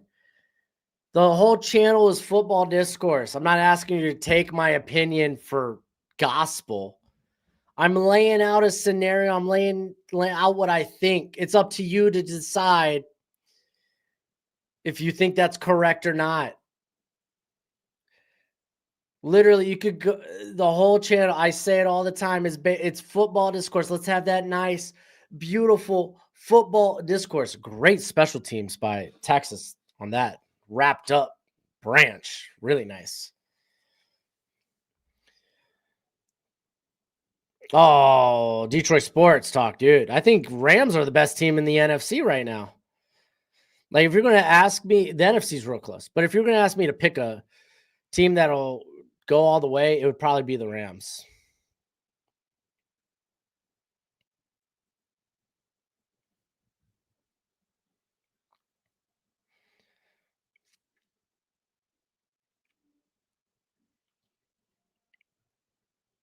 Colts out of the AFC.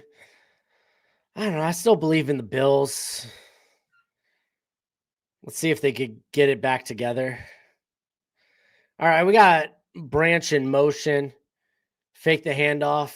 Going over the middle to Delp, who's going to be down around the 38. 39 officially, excuse me. Short changed him a yard.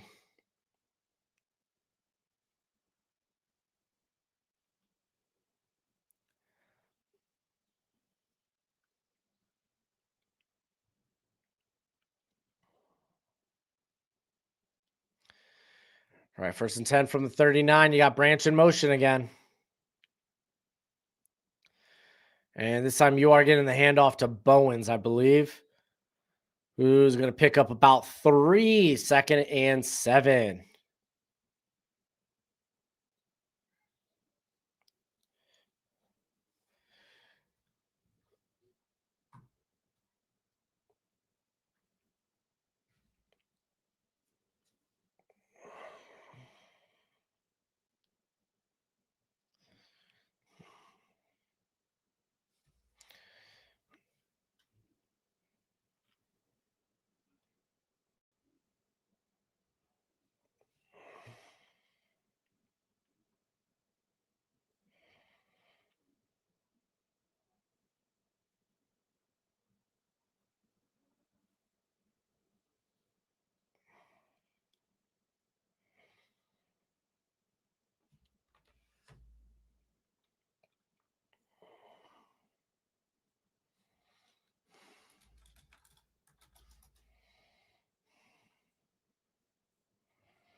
What's up? You want me to open that?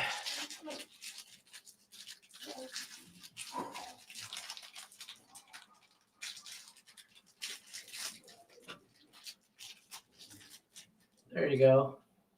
What do you say? You're welcome.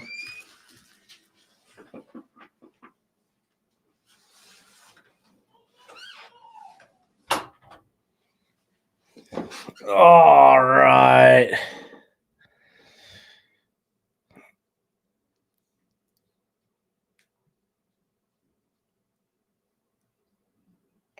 What's everybody's favorite Thanksgiving Day food? I'll start mac and cheese, sweet potatoes, easy, dude. Deviled eggs are great. I like turkey. It's all good food. Spartan, I just don't want to talk it out anymore. I just want to react to the game, bro. I'm kind of done. I'm just done.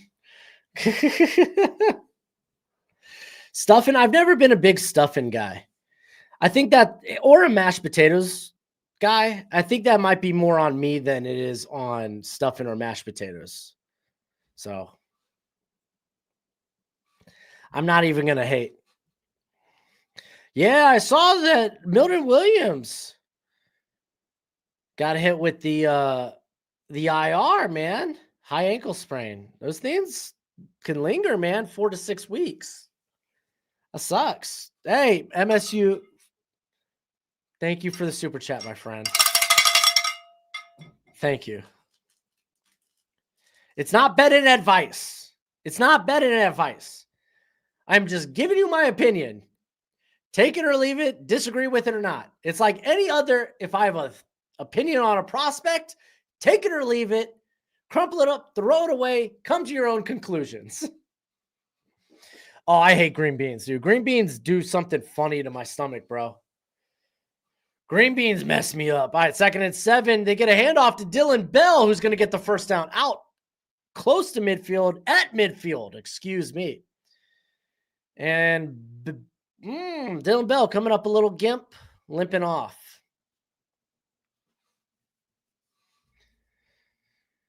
Dude, yeah, sweet potatoes with marshmallows, Edward. Absolute fire.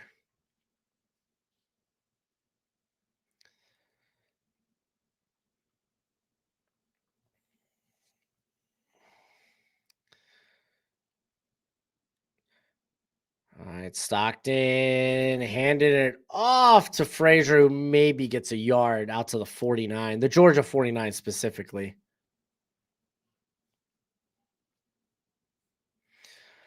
Turkey's too dry. Throw some gravy on that sucker, Taters. What are you, uncivilized?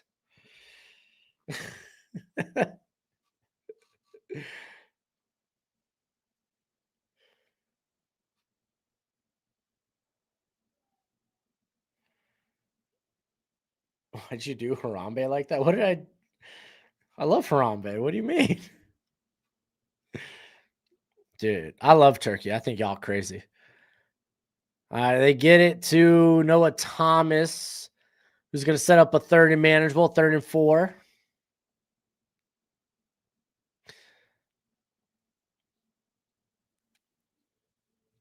Yeah. Florida is up 4.5. What did you miss? Apparently the people in the chat, I thought we had a nice, wholesome community here, and everyone's talking crap on turkey. And I'm rethinking this channel. I really am. Maybe I just pulled the channel down. Hey, YouTube, I'm quitting. I can't believe the group of people that I have organized to where we're going to disrespect turkey like this. That is the most surprising thing that has happened all day. To hell with Navy. The heckles with Oklahoma's win. The amount of people I've seen disrespect turkey. Insane. All right, so Georgia's going to have to punt it away. Stockton loses yard on a rush. Thank you again for the super chat, MSU. How strict are you as a parent? Do you ground or spank? I spank. I don't spank with my hand. I use a spatula because you don't want the child to associate your hands with punishment. Be afraid of the hand. Like anytime you raise your hands, but especially when you can't communicate with children like that are young, but they kind of have that rebellion in them. You want them to understand, and they're going to understand via pain. I'm not saying beat the hell out of your kids. I'm not saying permanently injure your kids, but you do give a little bit of a whack to where it's like, oh, okay, if I do this, then this happens. I shouldn't do this. And then as they get old enough, you could actually explain it to them, and you just grow out of spanking. It's not going to be the same for all kids. Like my middle child's really rebellious. My oldest, dude, I didn't have to. I did. She grew out of spanking real quick because like she just takes it so hard. She gets so disappointed in herself that it's like, let's go. Okay, there we go. That's the type of remorse and just like, hey, I'm really sorry about this that I want. Can we spank with a paper? Well, paper might cut. You don't want to break skin, bro. Oh, here comes the pressure. Georgia swarming, and that's a sack. 9-yard sack. Dude, Georgia was everywhere. That's the first half. That offensive line got smacked.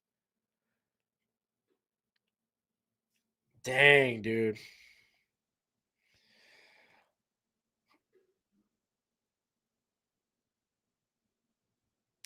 They're going to be scared of spatulas when they grow up. There's worse things to be afraid of, I suppose. I mean, fear spatulas kind of is what it is. They won't be able to work at McDonald's. Good.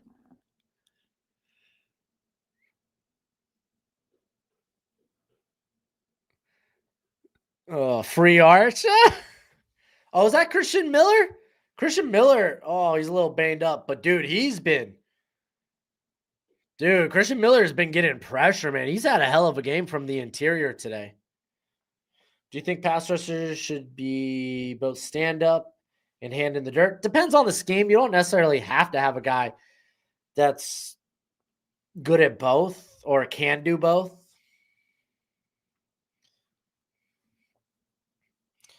I don't yell at kids, bro. You don't have to yell at all. Why am I giving parenting lessons right now? You shouldn't dude, you shouldn't be yelling, period. What does yelling resolve? I'm gonna like why? I mean, you could talk with sternness and strictness to where it's like, oh no, dad's for real here. Yell? No. That shows that I lose control. Dad should not lose control.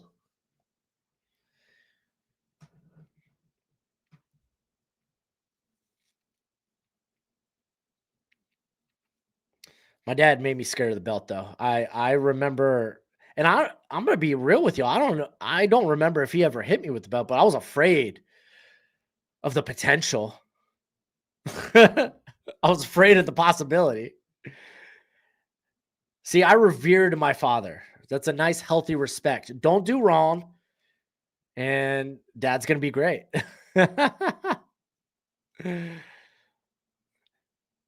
Yeah, no, we'll get back to the football.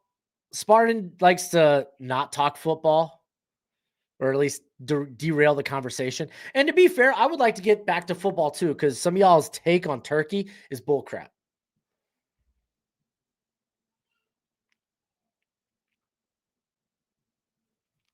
I've already had enough trauma being a Bears fan. Dude, I feel that. Dolphins fan. I mean, y'all have never had a good quarterback. Hopefully Caleb's the guy. We haven't had a playoff win in 25 years. This ain't going to be the year for us either. What college did Vic Beasley? I'm pretty sure was Clemson. We could look that up real quick though. We have the technology. I'm pretty sure Vic Beasley was Clemson. Yeah, he was Clemson.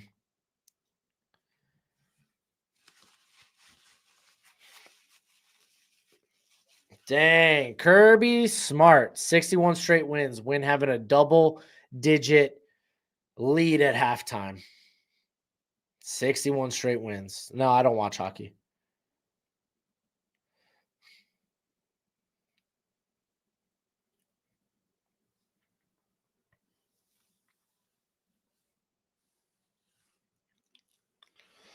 All right. Let's go to the scoreboard. Oh, nope. That's not where I'm looking. Dude, Ole Miss, man, if they drop this game today, oh, I mean, they still make the playoffs, right? They're still in the driver's seat.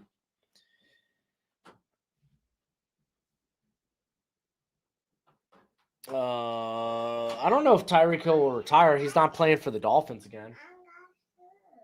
You got a spoon?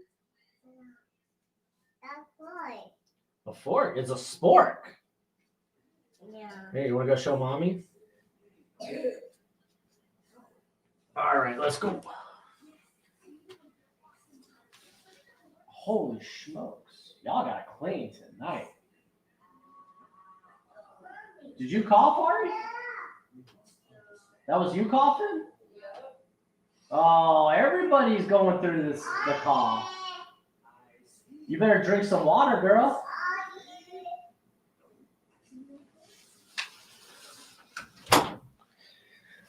Yeah.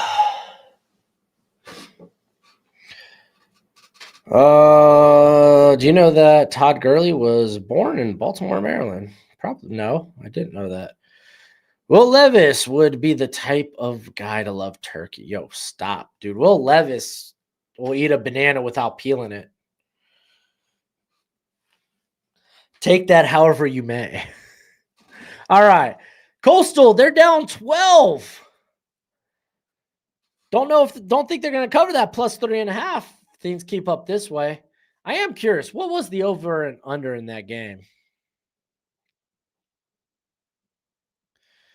Coastal v Georgia Southern, over and under. Over and under to that game was 60. They are at 78. 60 is a lot of points, though.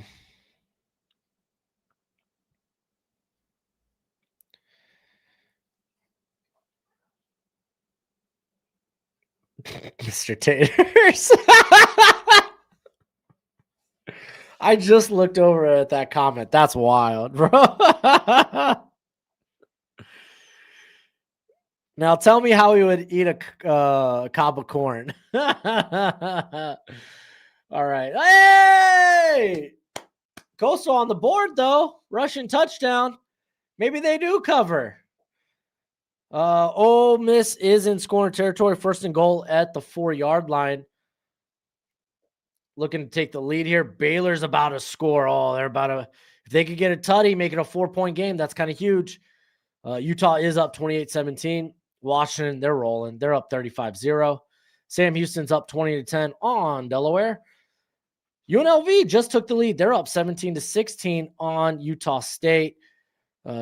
Oklahoma State, they're just grinding poor UCLA away. Let's take a look at the box score.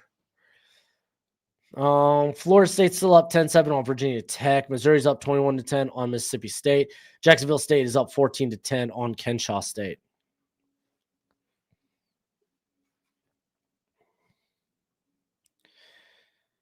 Luke Duncan, 7-10 for 21 yards. What are they doing? Just having them throw screens? Ugh. I don't even want to look at the rest of that box score.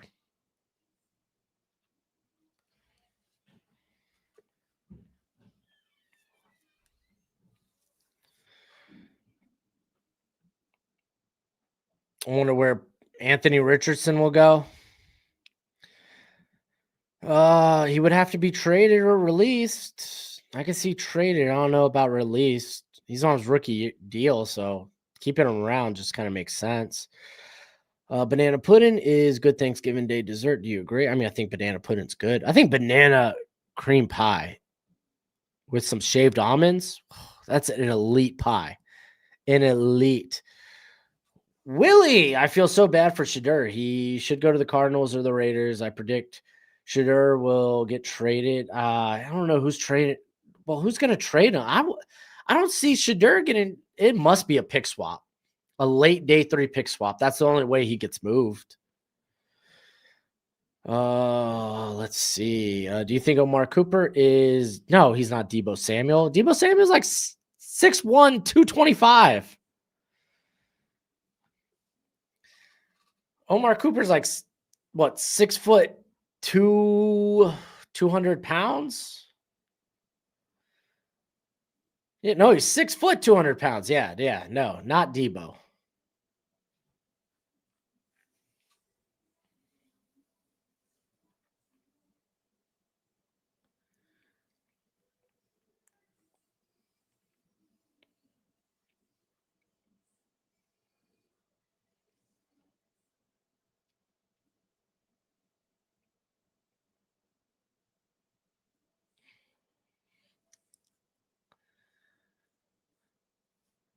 Oh man, just watching the South Carolina Texas A&M highlights just makes me sad. Makes me sad for South Carolina.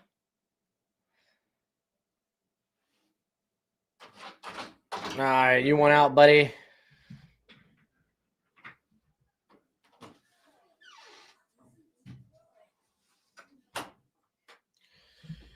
French, I've seen people say Cam Ward is a bust, but are saying Titans should have drafted.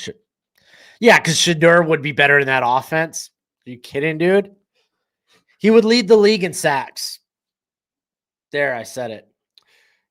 World, what's up, bro? How you doing, my dude? Is Dylan Gabriel actually 6 foot? I think he's probably closer to 5'10". The state trooper got relieved of game day duties, not of like suspended from his job. Or at least that's what I saw. I don't I think you're getting too it would get too I think it's too ridiculous if you suspend him from actual work. But yeah, game day duties, yeah, go right ahead. Yeah, take those away. That's fine.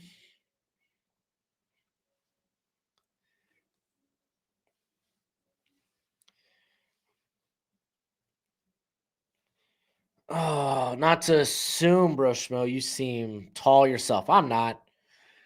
I'm 5'8", 5'9" on a good day.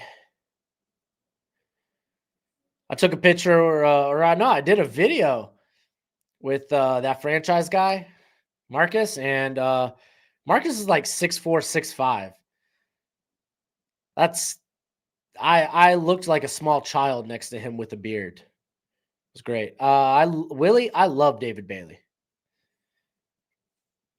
The Browns, the Jets. Okay, okay, Jason. In here with the ridiculous comments. 4th and goal. Oh, Miss unable to score in the around the goal line. Oh, and it's at the 1. Dude, you go for this. Ain't no way Lane Kiffin ain't going for this. Screw field goal down 1. Yeah, no, here they come. They're coming for it. Chambliss, shotgun. I think that's Luke Hawes in motion.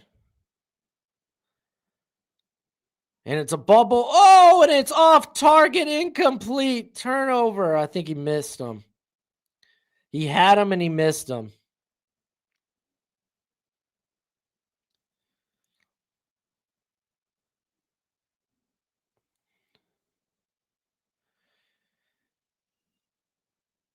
Yeah, here. This is a better angle. Yeah, he threw it low. It was a walk-in touchdown. I mean, he would have got hit at the goal line, but he would have already crossed the plane.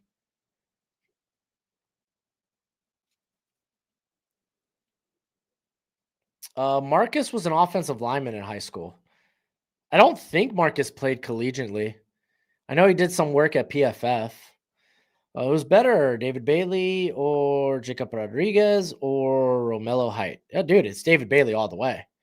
If you're talking about possible projection to the NFL, for one, David Bailey is going to have better measurables. I think he's going to be, though Height is a very explosive athlete, I think Bailey will be a bit more explosive, but he's got better measurables.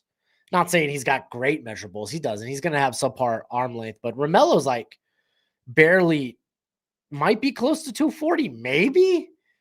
And I mean, dude, I love Rodriguez, but he's a linebacker. I'm gonna take the edge player over him all day. All day.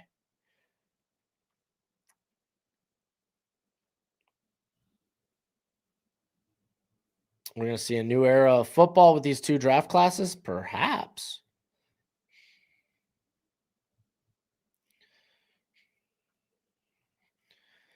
Dude, Dylan Gabriel was good in Oregon.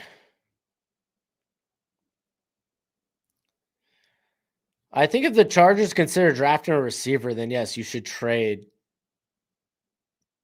You should trade Johnston.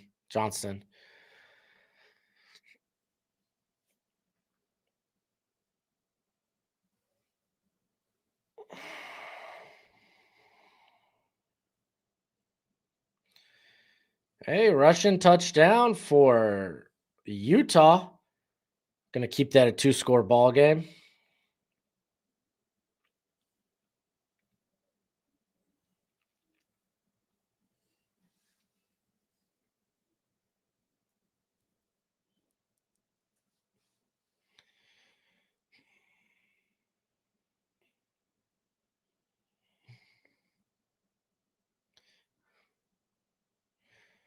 Nah, I don't really have any coaching predictions.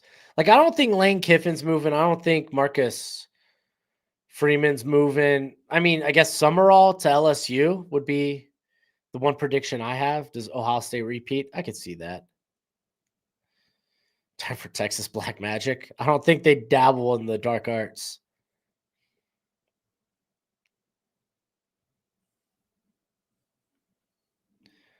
No, I don't agree. The worst team in the NFL would destroy the best team in college football. That's not even a question. If you think that would be a close matchup, maybe that's a closer matchup 20 years ago. Doubt it. You're talking about the best of college football, even if they're on the worst NFL team. This is the best of college football. These are way more disciplined players. Like, I love college football. I think it's a better product. I love the atmosphere. NFL, way more discipline, far less mistakes. If you think the best team in college football has a chance against the worst NFL team, then I think you're a casual.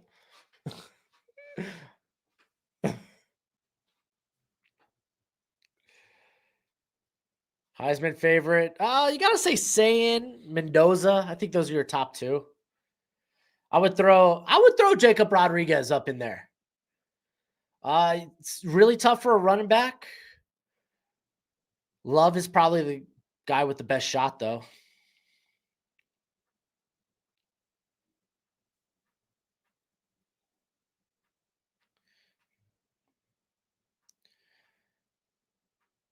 Yeah, I mean, I don't think Bama went anywhere. Are they back? Yeah. I don't think Bama went anywhere. Even last year in a down season, they were in the hunt for the playoffs.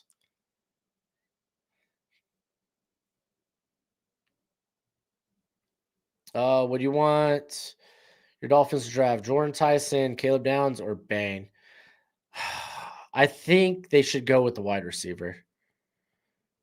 It could be Tate, it could be Tyson. I think they should go wide receiver. If you're gonna go, I mean, Tua's gonna be here for another year anyway. If you want to see if you can succeed with Tua, you have to address the offense.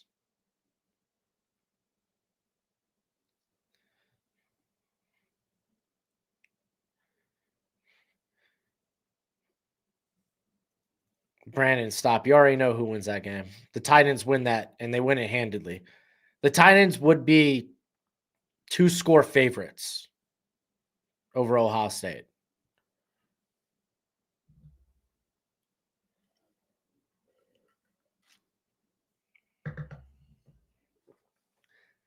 You're talking about you got some grown men too in the NFL.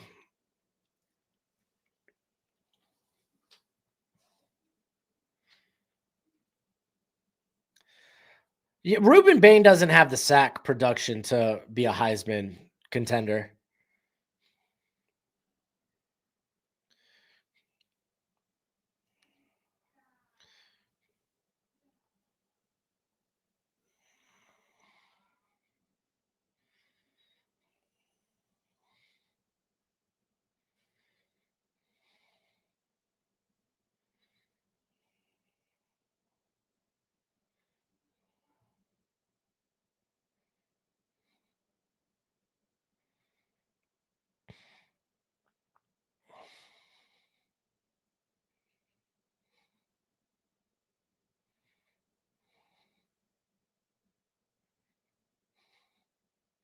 Nah, Bain's not in the mix. Again, it's always tough for a defensive player to win Heisman. You have to be doing something crazy, and Jacob Rodriguez is indeed doing something crazy. I mean, just think of Travis Hunter. If he wasn't playing wide receiver and corner, he wouldn't have been in the Heisman discussion at all.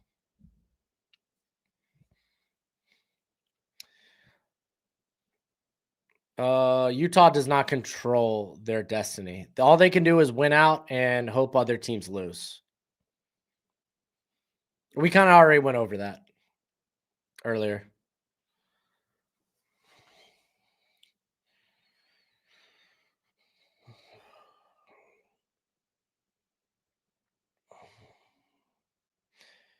I would consider Ruben Bain a blue chip. His pressure rate's insane. He might not have ideal length, but he wins with insane quicks for being a girthier player at 275. I think he's got a great pass rush toolbox. His hands are active, they're sudden. There's so much to like about Ruben Bain. No, I'm not gonna watch the UFC card.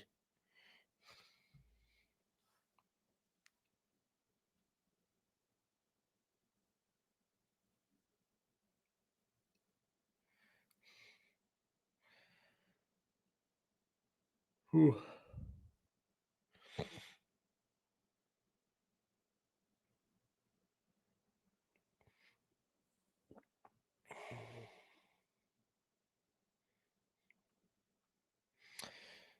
Someone who is.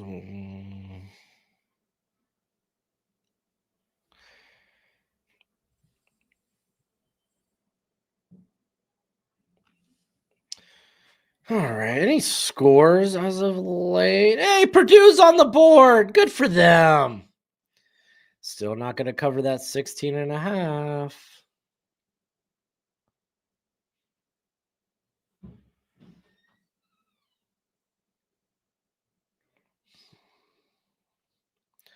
Dude, Ole Miss is still at a commercial break. That is nuts. Am I seeing this right? Yeah, no, they're still at a commercial break. No, Tyler Van Dyke's fall off doesn't need to be studied. He was an injury prone guy whose decision making never got better. there. I did the study for you.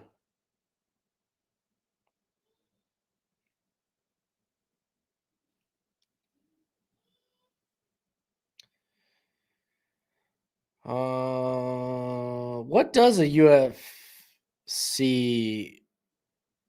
like pay per view go for nowadays?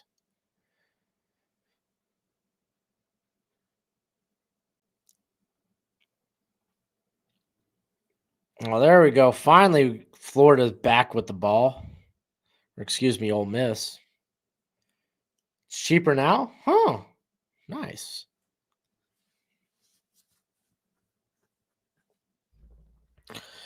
All right, Ole Miss. Got to do something. Don't want to be losing to Florida. 70. It's like a TV subscription. Oh, so is it like 70 for the year? 70 per month? 70 per month. I don't like that. It's free with Paramount Plus. I have Paramount Plus.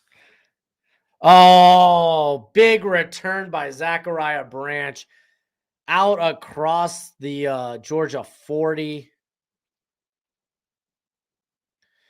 They're going to be close to midfield at the Georgia 47.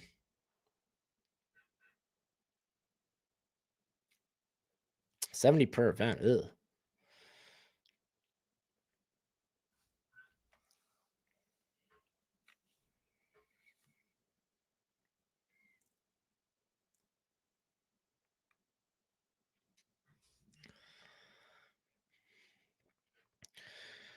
All right. Texas needs a big stop here.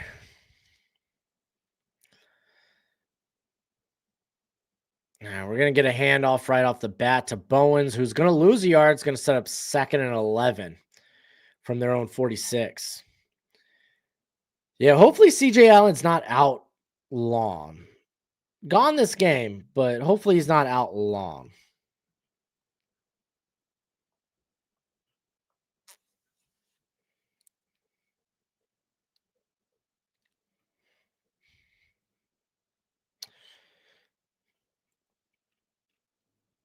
Oh, big sack by Florida, forcing a punt. All right, they're going to get it out quick to Bowen. Bowen's picking up a nice chunky yards to set up a 3rd and shorter, maybe 3rd and 5.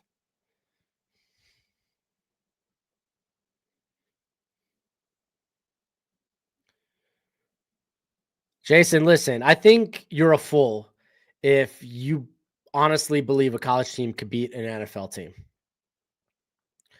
Ball batted in the air, batted back. Stockton bats it to the ground. So 4th and 5. Good stop after the good kick return.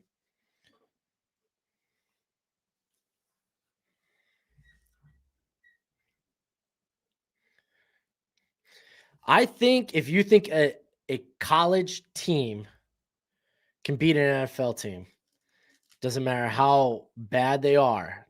Even if you think 2020 LSU stands a chance, I think you just don't understand how big of a jump the college is to the NFL. And you might never will.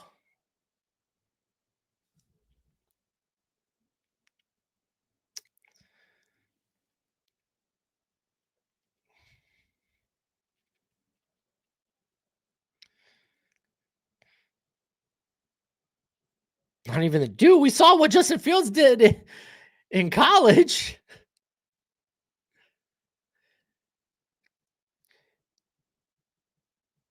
Dude, I mean the windows are so much bigger to throw in the NFL or in college, excuse me.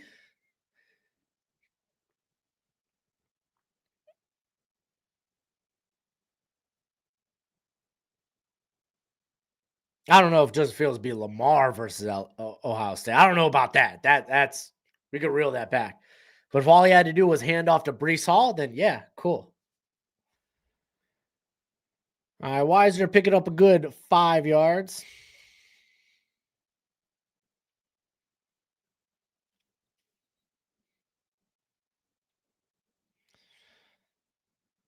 Yeah, Justin Fields, there was some hope after he left Chicago. Fortunately, none of that has materialized. Dude, Wisner trying to get away, but golly, dude, they swarmed. This is the most dominant Georgia's defensive line has looked. I am shocked. Jeremiah Love, where do I think he ranks? He just steps into the NFL. He'd definitely be a top 20 receiver. I don't know if I'd put him in the top 10 right off the bat. That's not fair. That's not plausible. Top 15 wide receiver? That gives me pause. I have to think about it. For sure, probably a top 20. All right, Manning on 3rd and 13. Finds it. Gets it to Wingo for a first. Nice. So they're fearing it's an ACL. That's wild.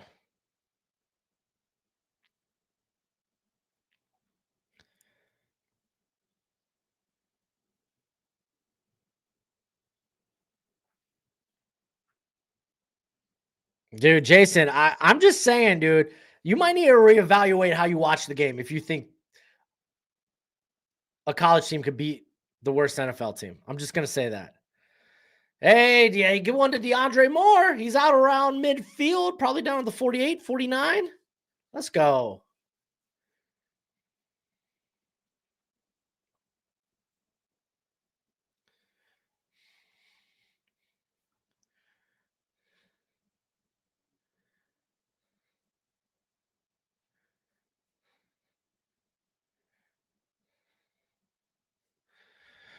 All right, we got 1st and 10 at the 49.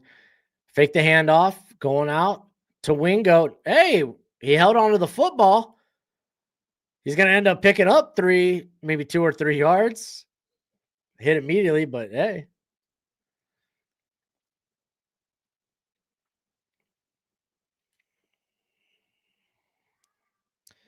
Ooh, is Ole Miss driving? Well, they're close to midfield.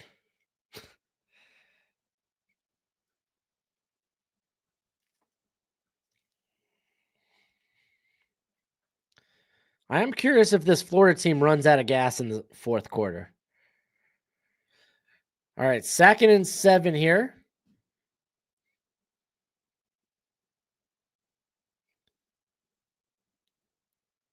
And throwing it to Niblet, who's going to lose a yard. Jeremiah Smith was in the NFL right now. Do you think he would have any success? Yeah, he would have. I think he would have success. He's a hell of a good prospect. He would have some success. Absolutely.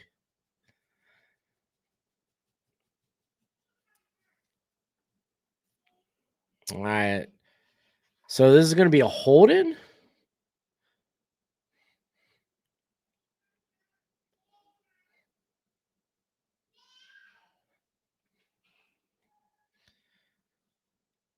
All right, they're gonna repeat second down. They're gonna take the penalty.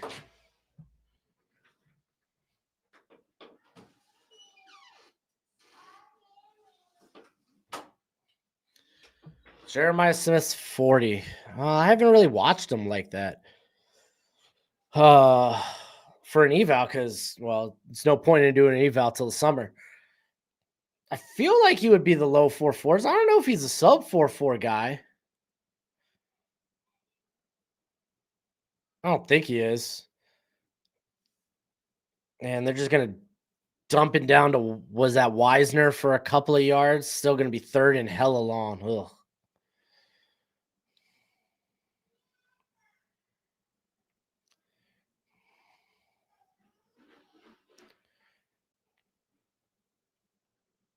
Jeremiah Smith versus Eli Apple. You're picking a corner that I don't even think Eli Apple's in the league anymore. I'm not saying he won't win. Man, I don't even know what y'all talking about anymore. And it looks like they go for a QB draw, nothing going. They're gonna punt this sucker away. It would be. I'm not saying Jeremiah Smith won't have success in the NFL. I'm saying an NFL team, the worst NFL team, would beat the best college team. Easy.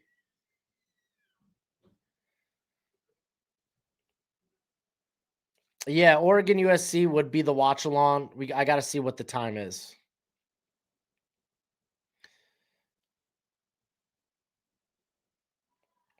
Dude, Smith clocked in at 4.38 in high school. Oh, golly, that's wild.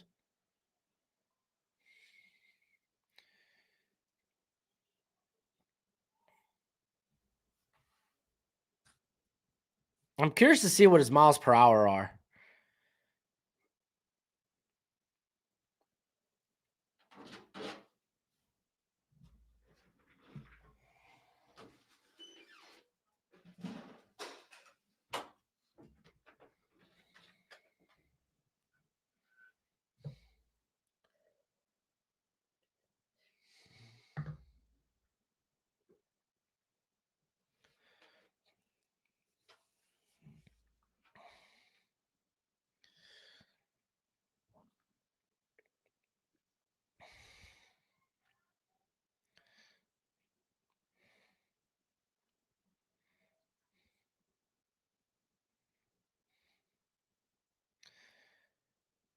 Now, mind you, Jason, you are asking the best defender on LSU. Do you think they put the clamps on a depth player on the worst NFL team? Just think about that. I mean, dude, Mansoor is literally about to go to the NFL.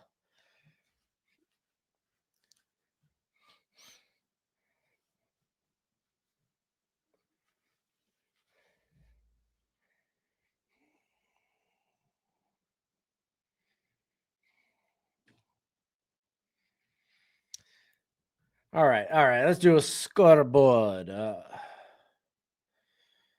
right, we got. Well, for one, we got Ole Miss in scoring position. Thank goodness. Oh, I don't think Coastal's gonna cover. Real shame. Real shame, man. Look at all these yards put up though for Georgia Southern. Dude, Lacey's got over 200 yards rushing. Why don't you feed him the ball more? Goodness sake. Utah's about to, well, yeah, they're about to score in some form or fashion.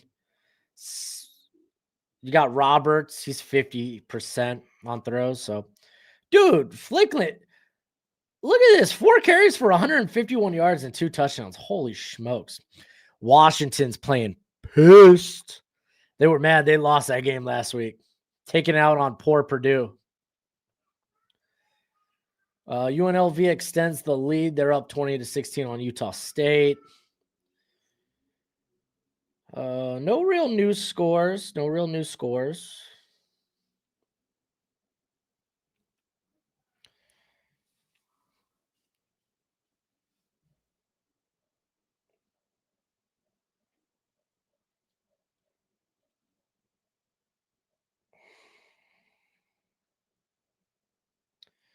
Have you checked out the Connecticut QB? Dude's killing it. No, no, but I plan on checking out Skylar Bell this week.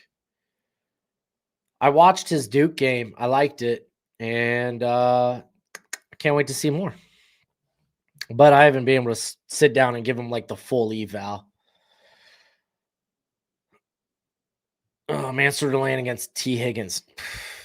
There would be some wins and some losses, but I think ultimately Higgins probably ends up on the winning end of that more times than not.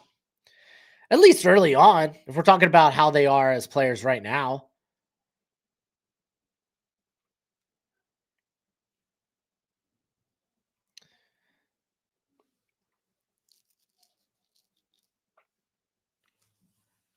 I wouldn't say he'd look like Randy Moss. I think that's a little crazy, but guys, Mansour is going to be a first round player. Hey, we got a touchdown! Ole Miss finally taking the lead here. Oh, it's intercepted! Anthony Hill, and he just mowed down Malik Muhammad. Stockton trying to go over the middle. Anthony Hill intercepts it, and then he mows down poor Malik Muhammad. Oh, buddy.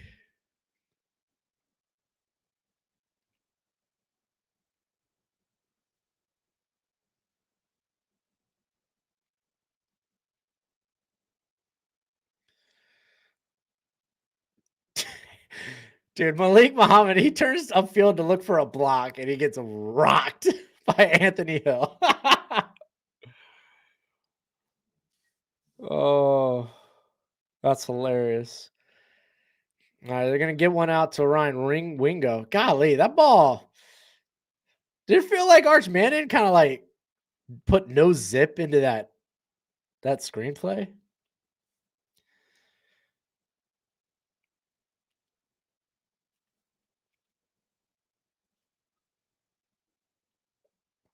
All right, getting it out to Wingo again, and he's tripped up. It's going to be 3rd and 6. Here, let's pull up. Who is slinging the rock for Connecticut? I gotta see this name. Joe Fagnano? Fagnano? I don't know. Only one interception this year. Ooh, a 78.2 completion rate. Adjusted completion rate, mind you. He is eligible. 6'4", 225. Uh-oh. Uh-oh, we might have a prospect here. Oh, what a great snag by Wingo. Good throw from Arch as well. Okay, hold on. Texas, they're showing some life.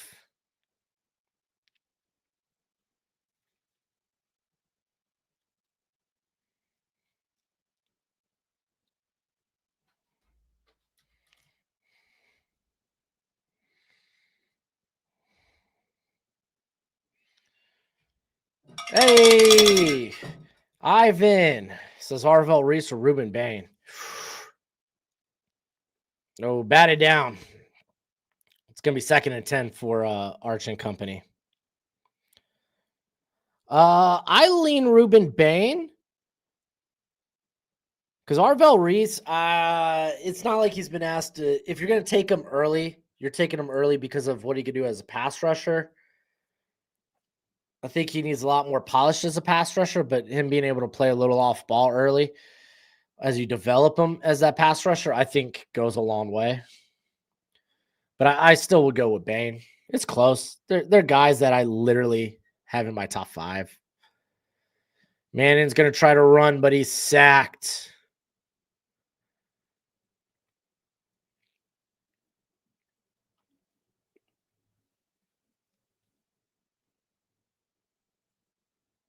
Yeah, I mean, Reese has got a high ceiling too. I mean, you're talking about 2 guys who won't have ideal length.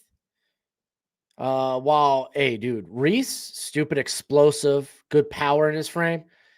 Bane is like 20 to 30 pounds heavier. And he's sudden. He's got good bend. He's got quick hands too. So it's close. It's close. Oh, we're gonna see a timeout here. Yeah, 3rd and 13.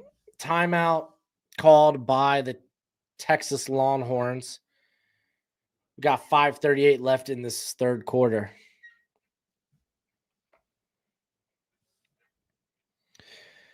Oh, dude, Ole Miss's defense has come alive in this second half.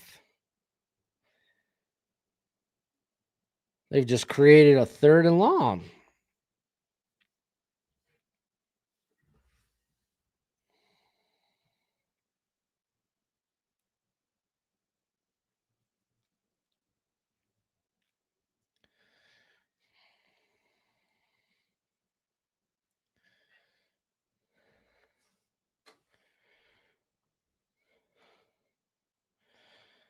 I don't follow high school football enough to really speak on that. I have no idea. I don't watch enough D3 as it is. So, dude, I have no idea.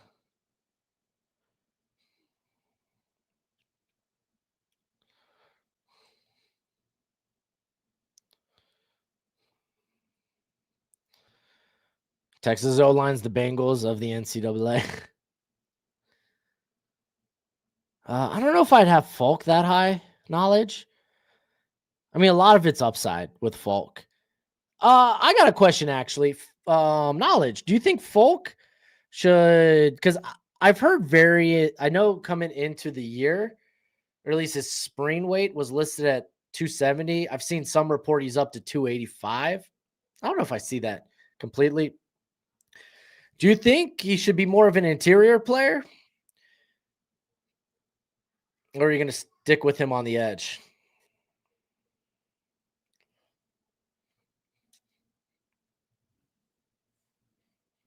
I mean, yeah, you could always just be like, no, he's a versatile guy. I'm going to put him wherever, which I think is a-okay. But I think I would lean to him being more of an interior player primarily. You think he should stay on the edge paper? That's fair. He's just got such a high floor. If you could really develop and tap into him as a pass rusher, and I think the best way to do that is with the interior.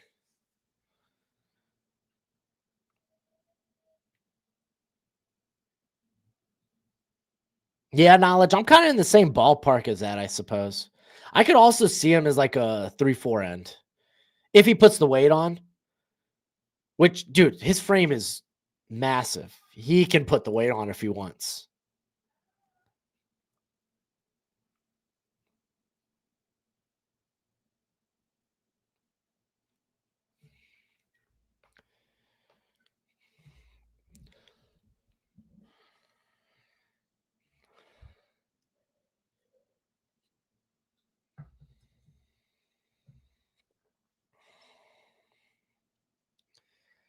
See him fall. I don't know if he falls, dude. Most people I've seen have him consensus top 20. I don't see him falling to the Patriots. Just because, again, the ceiling's so high. He's easily a 3-down player that will be a really good run defender in the NFL. All right, empty backfield, 3rd and 13. They got linebacker on a spy, throws it up. There's a flag, tries to get it to, is that Mosley?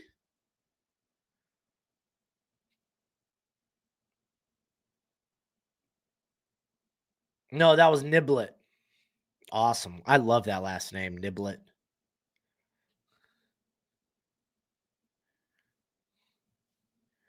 Yeah, paper. That's also probably one of my like. Do I trust the NFL to see a versatile player and use him as such? Because the NFL, they just haven't been good at using players as chess pieces, which is a weird thing to say. It's the NFL.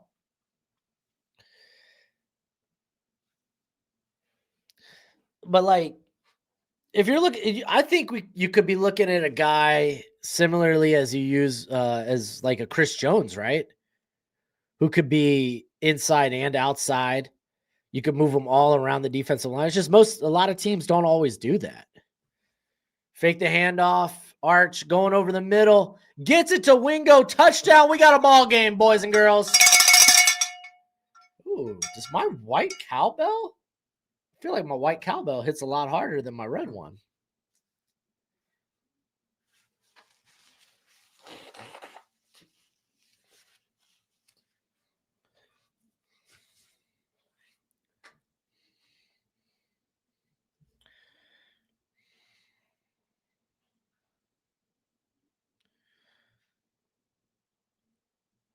You think Adam Gase to Oregon State? Hold up. Hold the phone. Where is Adam Gase nowadays?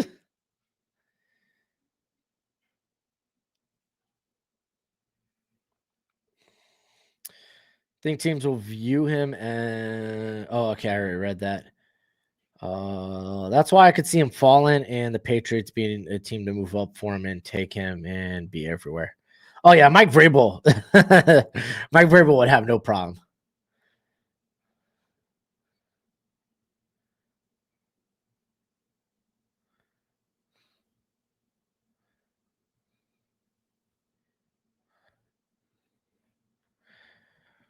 What are my thoughts on each of the first round quarterbacks of 2017?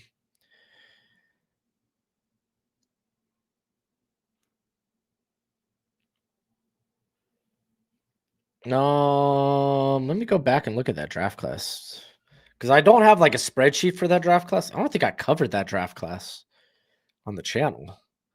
I don't remember. I don't remember what my first draft class on the channel was. 2017 NFL draft. I legit might not have like.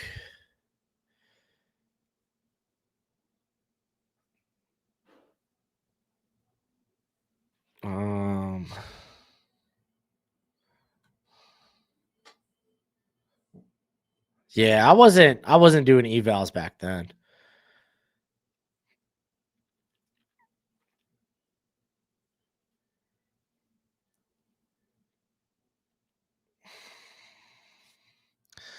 I mean, it's easy to look back in hindsight. I mean, Mitch Trubisky was red flags. He was like, how many starts did he have under his belt? He was a first year starter, right? Mahomes was coming from an offense that kind of like allowed him to produce a lot of stats. Sean Watson was really good at Clemson.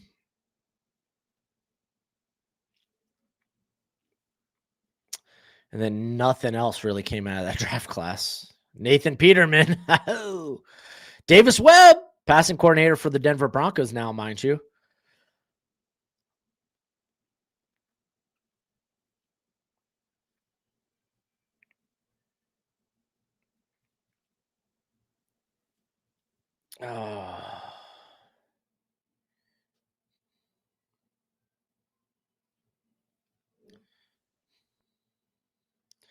I mean, hey, let's be honest. Mitch Trubisky's an okay backup now, though. Let's not hate too much. I'm going to hit the bathroom up real quick because, nature calls. I will be back.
right. The house is clean, and then they continue to dirty again. Who's coughing like that? Libby. Libby's coughing too? Yeah. Well, everyone's getting medicine. No, we're gonna make some birthday party tomorrow. Yeah. Are you staying in here or are you going out? Yeah, Oh, right. Where did I go? I had to go pay the water bill. Isn't that right, Gojo?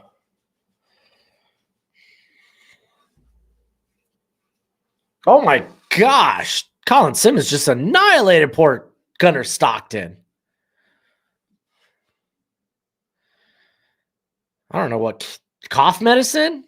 That's what my kids are taking.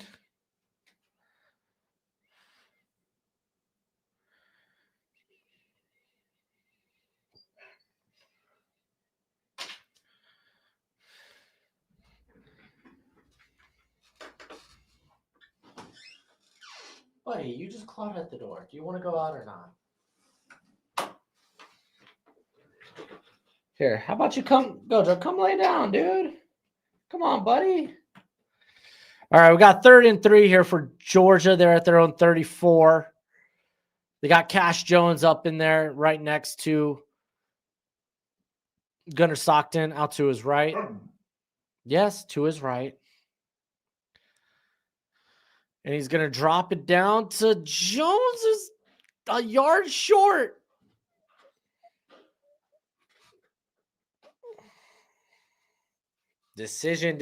Decisions.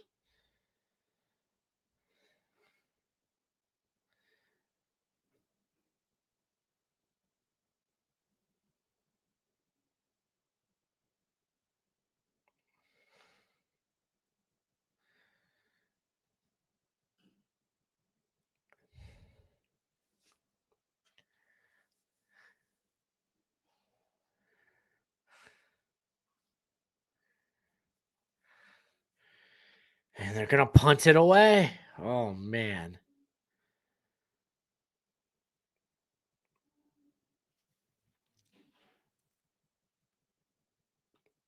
They're going to review it.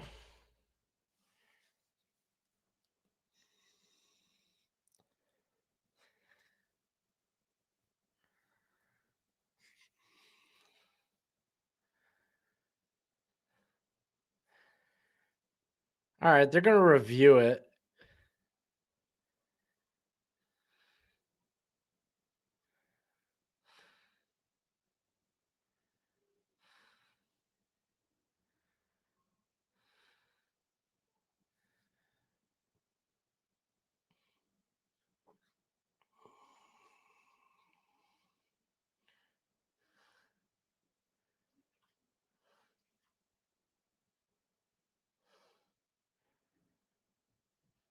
Yeah, no, he's short. He's short of the first down.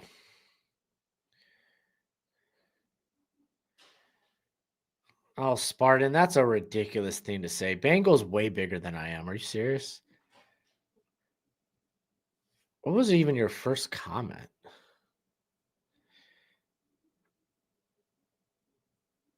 Dude, that has to be condescending, dude. You feel the channel has gotten too big to have Bengal on? What that is, dude. Are you You're on thin ice, Spartan. I'm telling you. I feel like every stream you're on thin ice.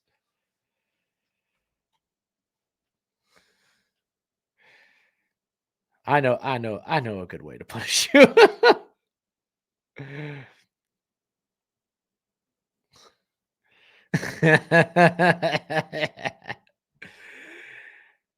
uh,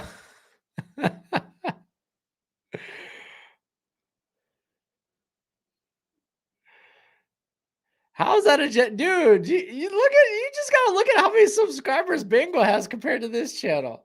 Come on, bro. You're kidding yourself. So they are gonna go for it on 4th and 1 here. Maybe they try to draw them off sides first. I feel like that's what it's gonna be. No, they're going to go for it. They dump it. They get it out to Bowens. Whoa. What a play. What a play.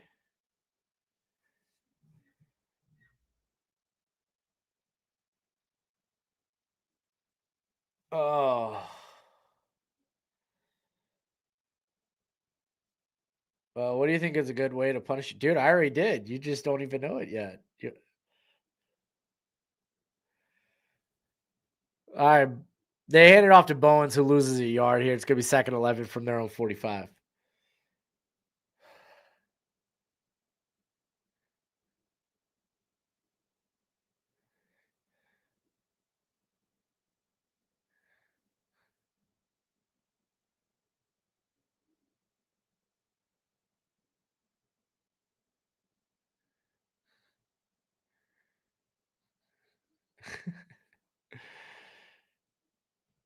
All right. Stockton dropping back. Here comes the pressure, and he's sacked. So now 3rd and 13. Golly, dude. Spartan, you got to work back towards it, bro. You got to work back towards it. You got to think before you type. And then before you hit enter, you got to reread and be like, you know what? How can this comment come off as? Ta-da.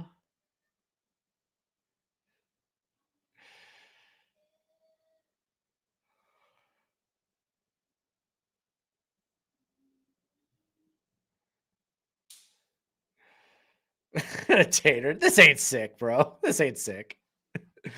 You get on my nerve like Spartan does. Actions have consequences. As a parent, you got to teach your children that.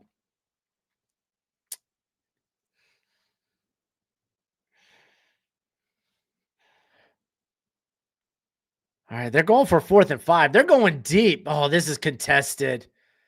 And there's a flag. No. I mean,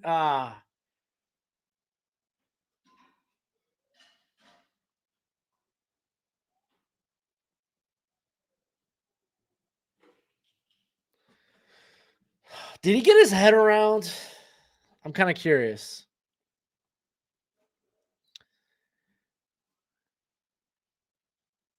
Yeah, he didn't get his head around. I feel like you can get away with that type of contact.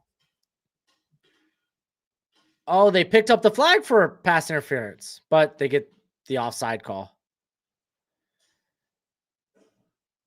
So regardless, it would have been first down anyway, is what it is.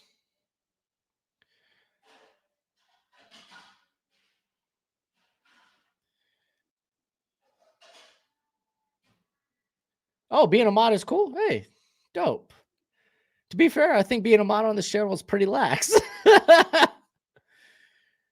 right, we're going to get a handoff here. This is Nate Frazier. Oh, my gosh. Nate Frazier staying up. I thought maybe he gets a 4-yard gain. Turned that into a 7-yard gain. Let's go.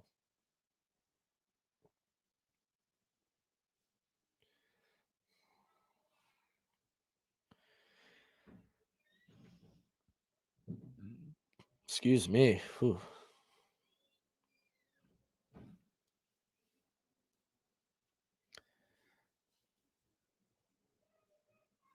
I can't believe we're still in the 3rd quarter.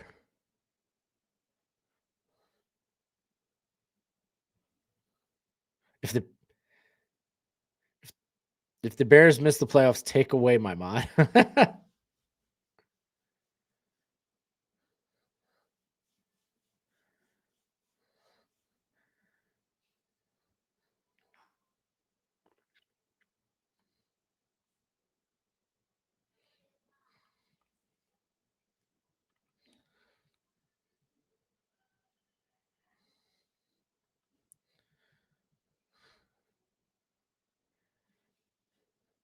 Yeah, Ravens could definitely make a run.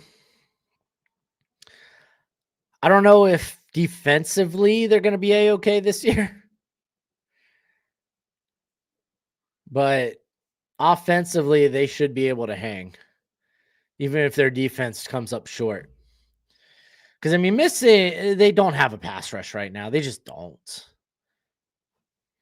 And, okay, they're taking this to the fourth quarter. Finally.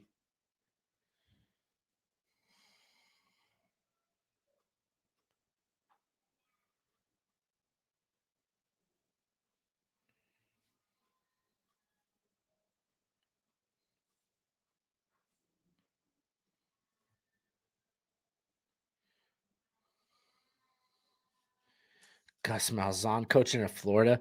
Dude, if you're a Florida fan, and y'all bring in the Gus bus, it's just not the way to go, man. It's just not the way to go.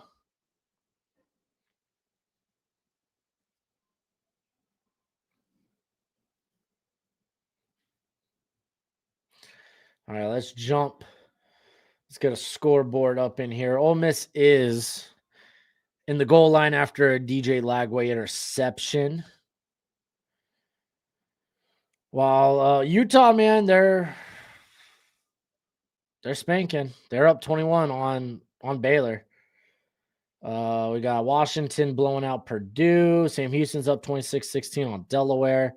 Utah State has taken the lead against UNLV 23-20. And dude, Ohio State. I could imagine viewing this game feeling like, man, it doesn't feel like Ohio State's really dominant. Like, not dominant. That's not the word I'm looking for. Blowing this team up with maybe big plays or whatnot. But dude, Ohio State just grinds you down, man. They're so talented. They're up 41-7, by the way. Florida State's up 31-14 on Virginia Tech. Missouri is up 28-17 on Mississippi State. Jacksonville State's up 25-10 on Kennesaw State. Washington and Louisiana Tech just got underway. Matter of fact, TCU and BYU should be kicking off within the next few minutes.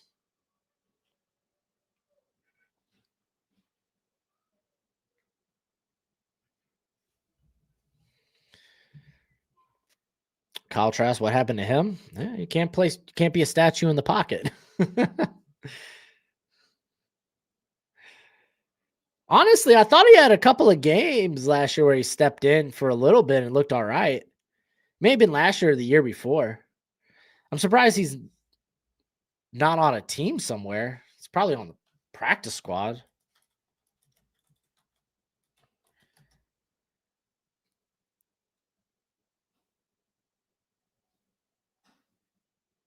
No, he's not even in the league. What is he doing right now?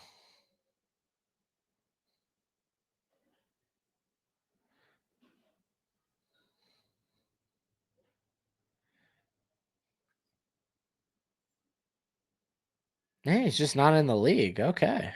Huh.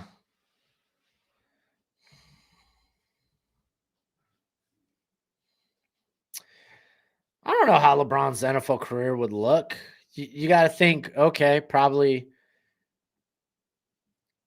I don't know, Antonio Gates level, but I don't know. Do I care? Not really.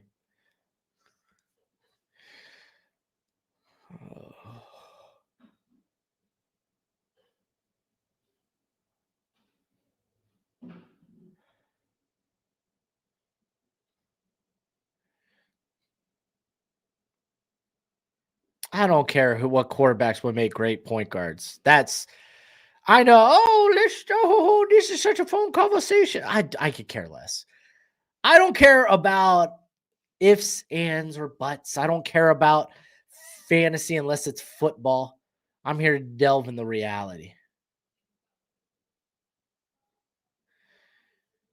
All right, they're dumping it to Bowens, who picks up the first down at about the Texas 30.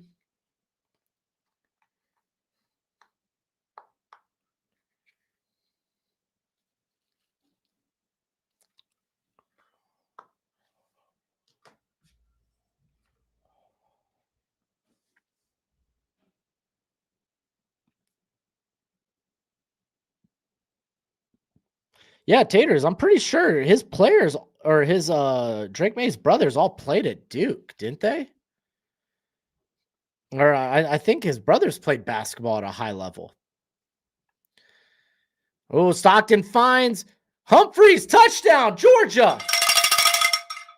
We're back to a 2-score lead.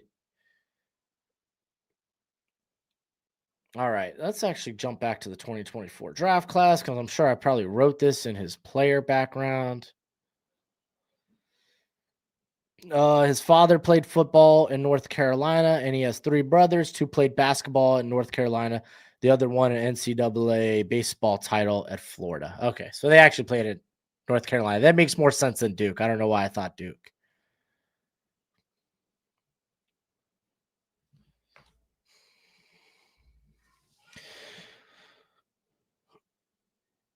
Did Ole Miss not come away with points? What the heck's going on?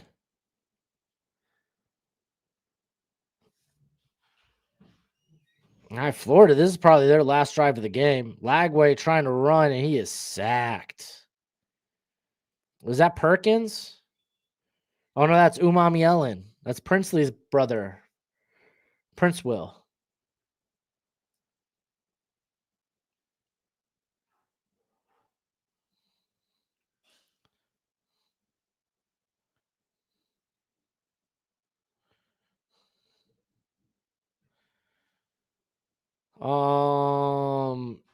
Dude, Brian Kelly ain't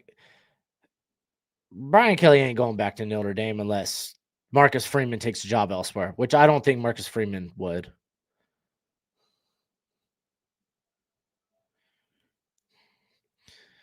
All right, we got 21-10 ball game.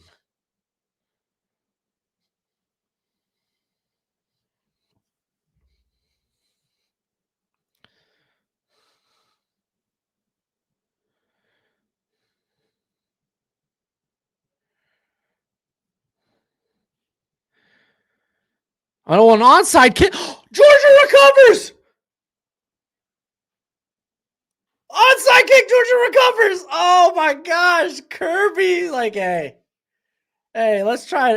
Let's really try to put a nail in the coffin of these Longhorns.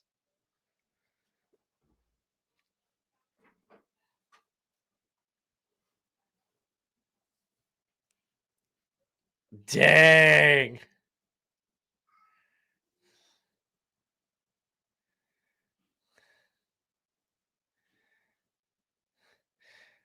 Oh, and those Cash Jones that recovered. Dude, Kirby Smart, he was grinning the whole way.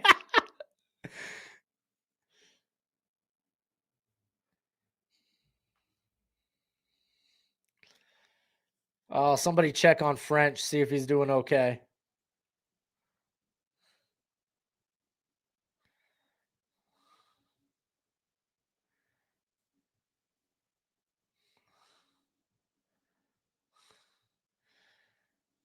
All right, we're going to get a handoff here to, Nathan Frazier ripping off a nice run. Going for about 10 yards. First down.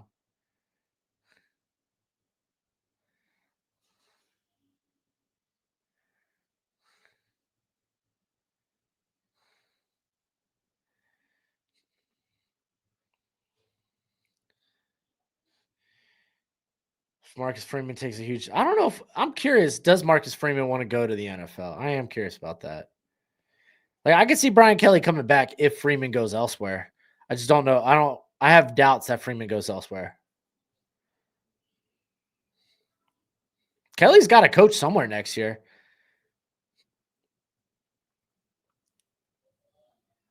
And then again, he's in a lawsuit right now with LSU about paying him their money. All right, Frazier picking up 5 yards there as they now begin to tick the clock.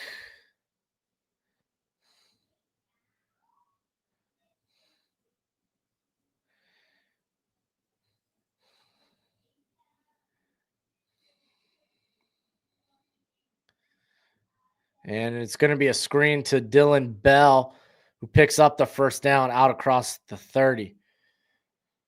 Liam Cohen can't pull off the magic he pulled off in Tampa, says Brandon. I think he has faulty parts right now in Jacksonville. I don't think he's having the similar issue as Canals is in Carolina with Bryce Young. But there's a combination of issues where the offensive line has they started the year fine. They've been pretty bad. Frazier ripping off another nice run for about 8 yards there. Okay, Brandon, you're kind of on the same mind as me. Okay, that's fair. Yeah, the offensive line has been great. Receivers have dropped balls. But let's not pretend like Lawrence is not at fault. It's not like he's been perfect either. But it's a combination of everything. It's Cohen's first year there. I'm not worried. All right, we're gonna get another handoff here. Frazier picking up the first down inside the red zone now. Yeah, no. Yeah, no Wirfs, no Irvin. To be fair, that's kind of how the Buccaneers started the year with Mayfield, though. I mean, the Bucs offensively to keep churning and churning and churning and churn. Georgia's got a player down.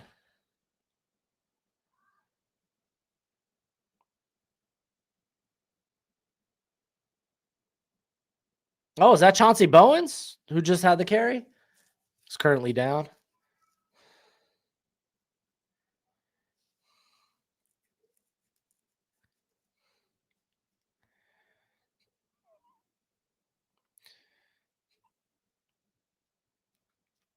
But dude, the whole offensive line for the Bucs have been banged up. Start the year without Wirfs. You lose Luke Odecki early. You lose Cody Mock for the season.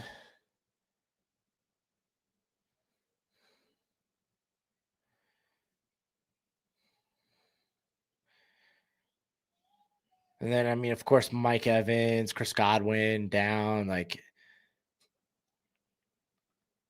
they've had to go through, like, I'm not saying they're the Niners right now making it work through injury, but they've had their fair share.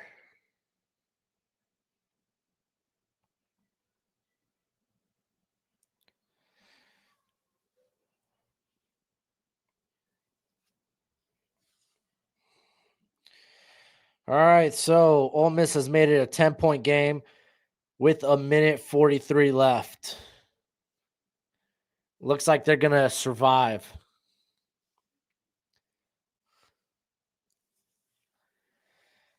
Shockingly, the Texans are better at getting yards this year than the Falcons, Bucks, Commanders, Ravens, Bengals, and Eagles, who were all steamrolling people last season. Are they really?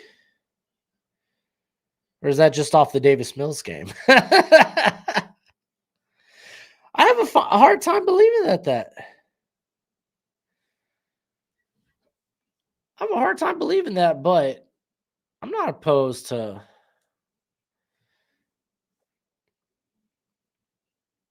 I'm not opposed to looking that up. Now, I'm curious. What was the efficiency?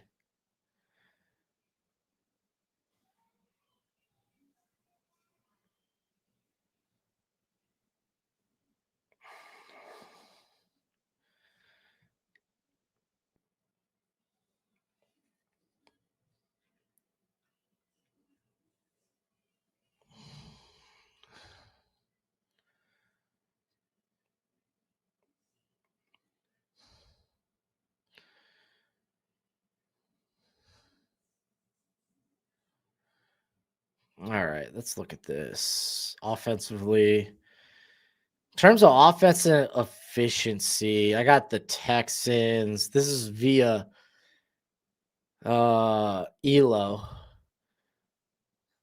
What was that? 9, 8, 7, 25th in the league. When it comes to passing, they're middle of the pack. When it comes to rushing, they are 9, 8, 7, 6, 5, 4, 23rd. So again, this doesn't take into consideration yards. This is just general efficiency.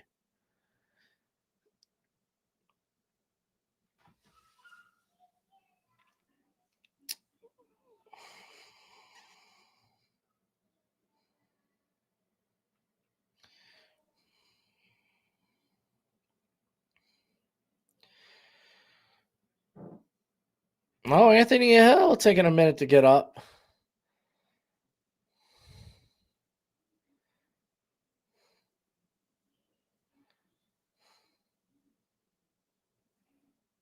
They started the year pretty good.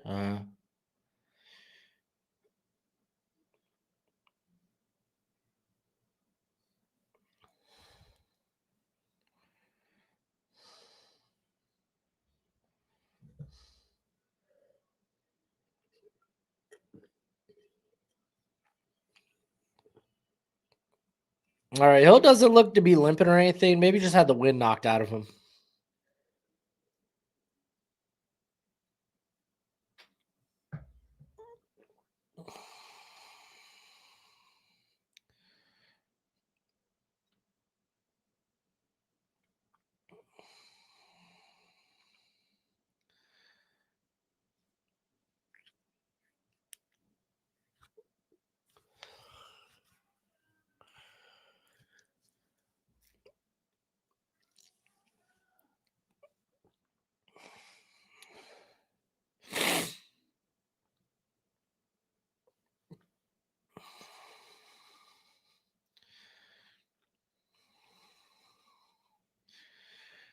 All right, we got 10:55 left in the game. 2nd and 9 for Georgia. They're at the Texas 17. Remember, they started this with the onside kick.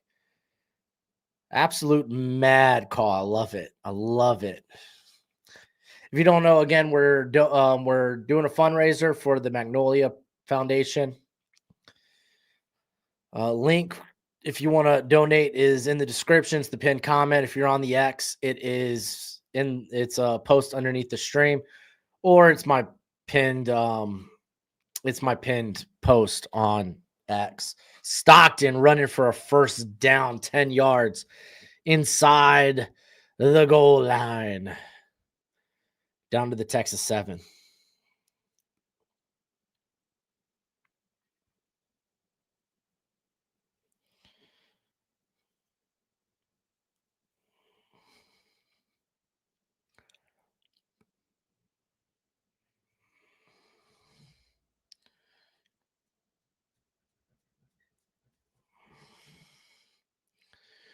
All right, 1st and goal, bunched formation. They're going to hand it off to Frazier.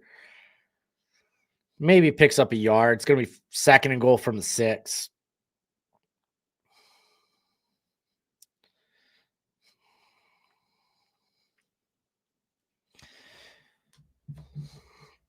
All right, Ole Miss has sealed the deal. They get their victory.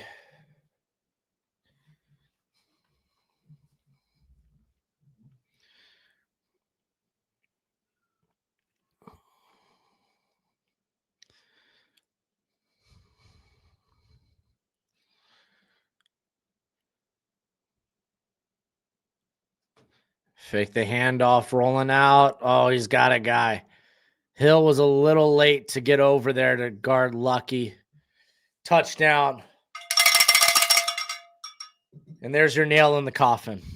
I can't imagine Texas coming back.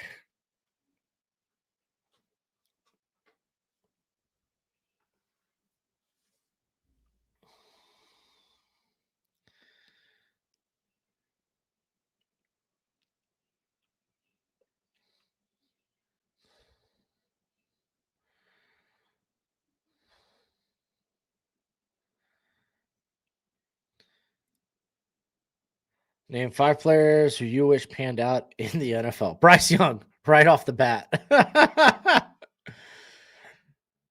Oh, wishes were fishes. Back when I first started the channel, I was a big Curtis Weaver guy who was coming out of Boise. I kind of wish he panned out. We all have we all have learning experiences. Those are like the first 2 that come to mind.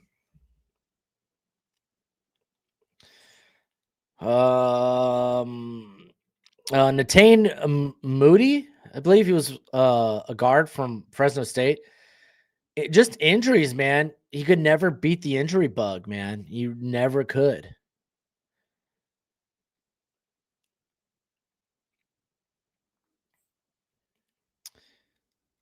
Let's see who else. Greedy Williams at LSU, maybe. maybe one. I just liked his style.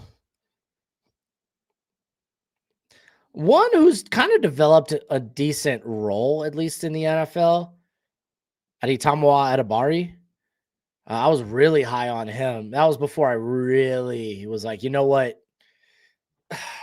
I undervalued strength in the trenches. I was young, I was ignorant, I was blinded by speed and athleticism. But yeah, I mean, he's carved out a nice role as a pass rusher, as a part of a rotation. So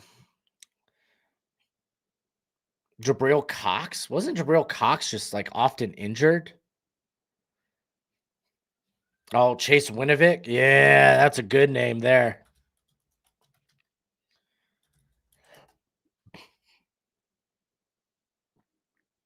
Winovich, man, he just got in the doghouse with Belichick, and even when he got traded, it never worked.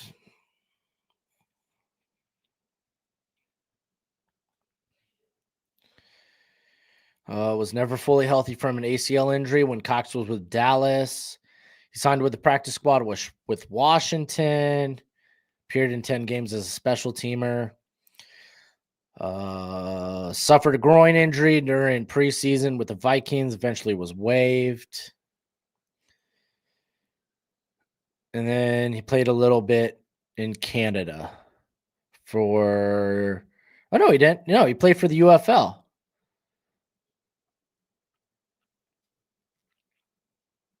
Interesting. That's Jabril Cox.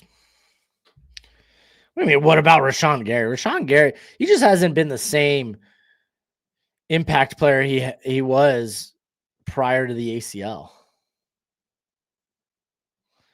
Ooh, Tavon Austin's not a bad shout out. You could throw Percy Harvin up in there too. Percy Harvin, that was he was taken in he was built for today's NFL, Percy Harvin.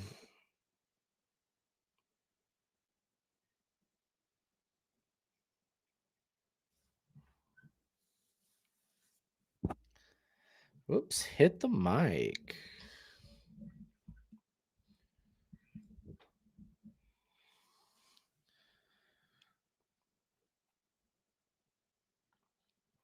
We are going to get a return here from DeAndre Moore, who gets tripped up at the 10. They're going to call him down at the 11.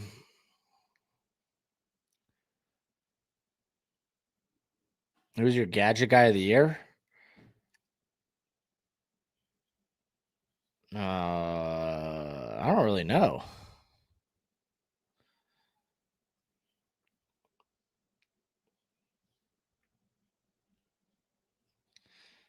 Can't really say Luther Burden, right? He's just a guy that should be getting more snaps. Instead, they're giving Zacchaeus all this freaking time. I mean, if we're going by college, might it be Jacob Rodriguez? Here comes a blitz. Arch sees it. He steps up. He's hit as he throws, and it's fumbled. But Wisner, he falls on it.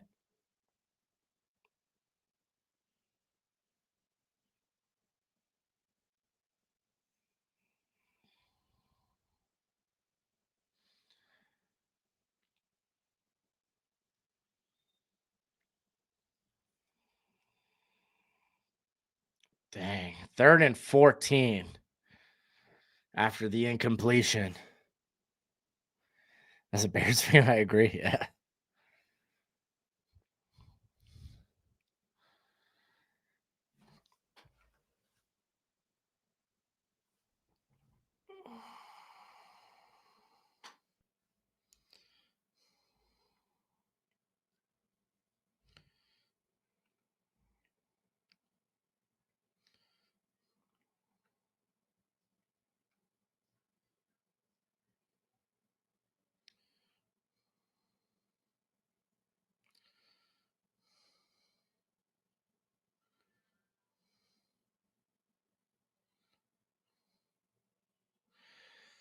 All right, Arch.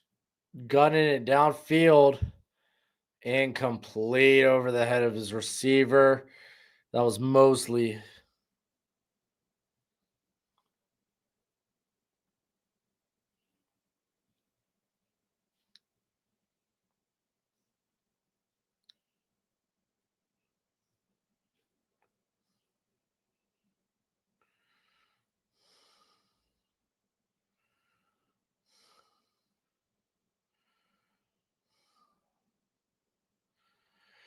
And they're going to punt, man. French is back. Oh, I was telling everyone to check up on you. Oh, Zachariah Branch with a good return. He's inside the Texas 40, down to the Texas 33.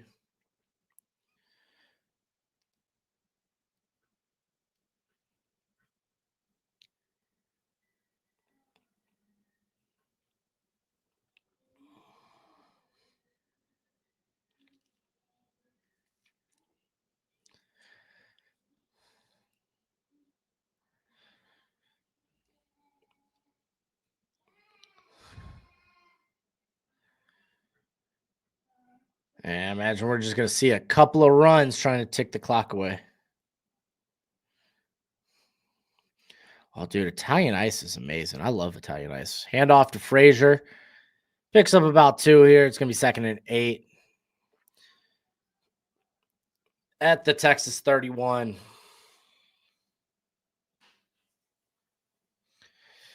I don't think Texas should call it a year. The Texans should call it a. Oh, you mean Texas? No, I think Texas still has a way to get in if they beat A&M. I don't think Texas's season's over just yet. There's enough chaos that can still happen to where Texas could sneak in as an 11 seed. You beat A&M, which, hey, South Carolina did it in the first half. You're going to have A&M in Austin. Oh, Frazier, big run. He's inside the 15, inside the 10, down at about the 9.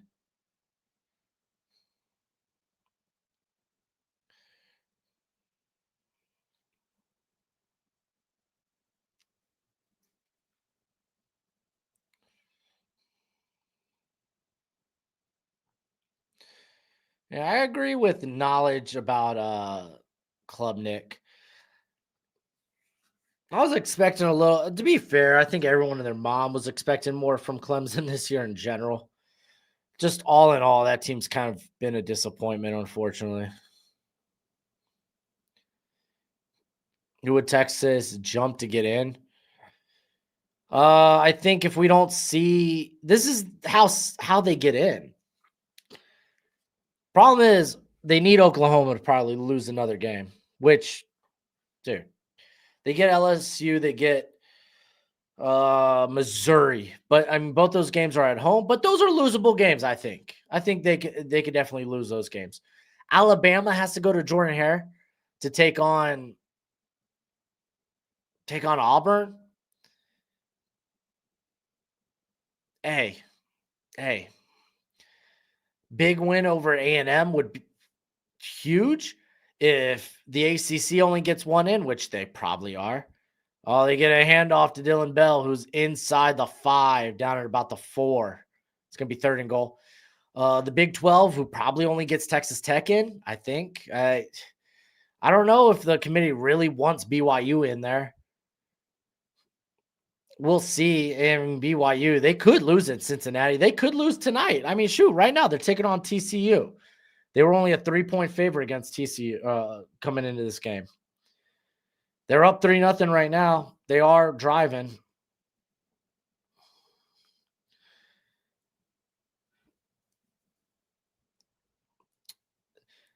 But if there's a way for 5 SEC teams to get in, then hey, Texas, they can be that 5th.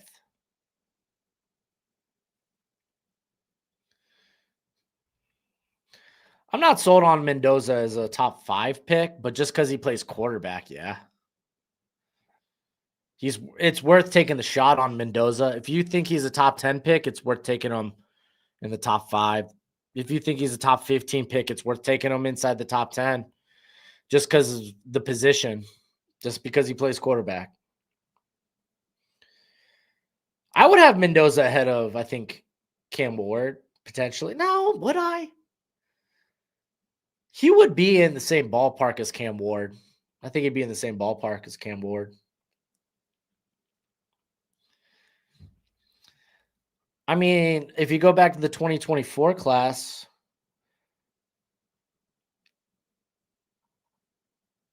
there we go.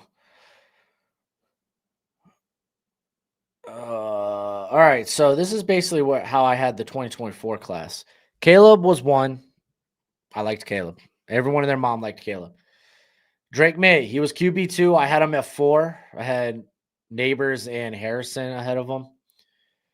Jaden Daniels was QB9 or QB3. He was 9 on my big board. And then there was a drop off. All the way at 21, I had Bo Nix.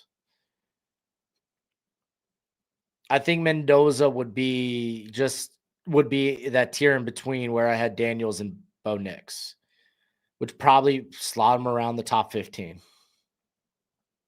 Which means, yeah, he's worth the top 10 pick. JJ McCarthy was QB3. He was 25th on my big board. Michael Penix was QB6. I had him at 46 on my big board.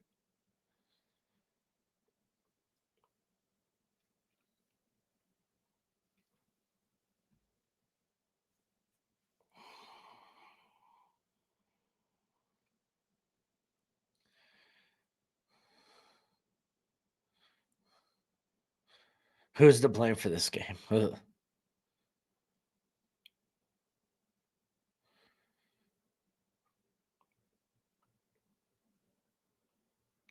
What QBs were ahead of Penix? I had the 5.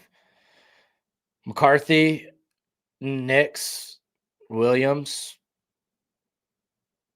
Daniels, and May. The only the QBs I had in the top 10 were Daniels, Williams, and May. Nix I had at 21.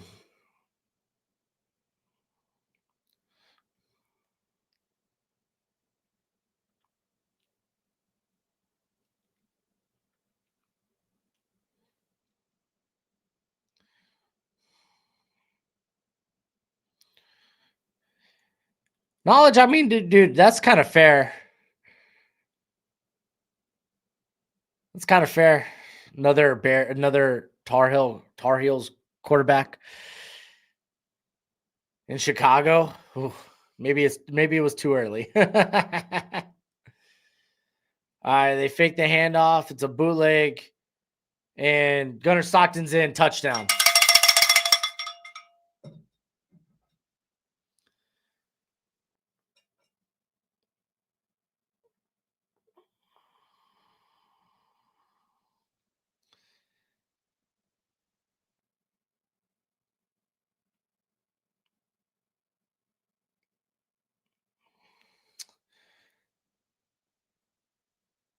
Any weakness on Tate? Oh man, not a lot. Oh my gosh, hold the phone. What did I just see on camera here? Jeez, girl, get a different dress. You can't go out in public like that. Golly. Oh, weaknesses on Tate, man. He glides. He might not be like. I am curious about the speed, like launch speed, but dude glides across the field. He's shown he can rip off the explosive play. I mean, dude, just the Minnesota game, he had 3 plays of 40+ yards and air yards. Maybe not as dynamic after the catch. I mean, and I love Yak. That's my type of guy. Yeah, the game speed like I said, he's got a long frame, 6'3", so he glides.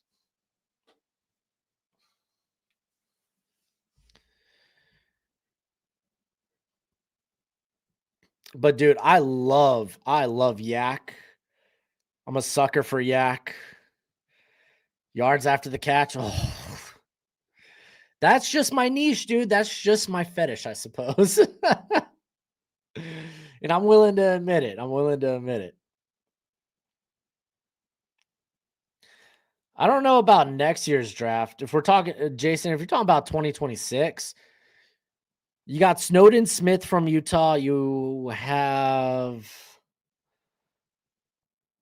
Tay Johnson from Utah.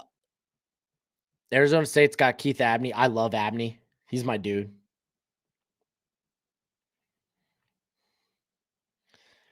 Oh, no, dude. He's not 5'11", bro. Calm down. Tate's not 5'11". Calm down.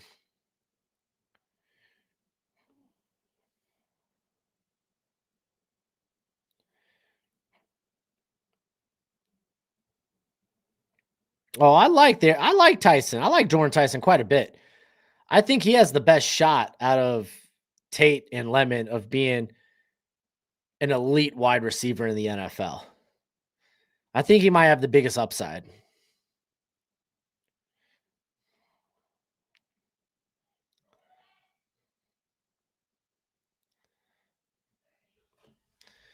All right, Art's dropping back. They're not even bringing 4 anymore. They're bringing 3 and a spy on Manning.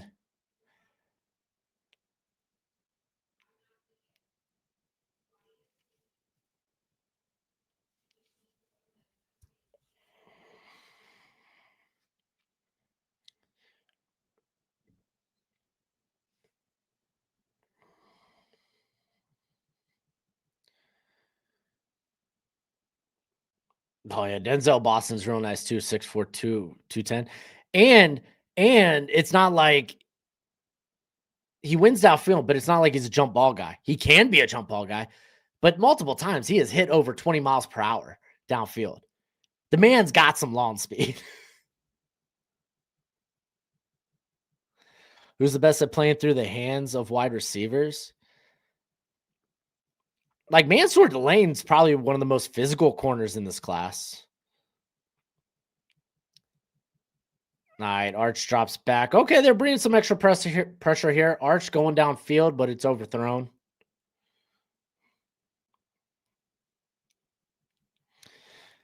Yeah, I mean, Jermont McCoy, if he played this year, he'd probably be the best at playing through wide receivers.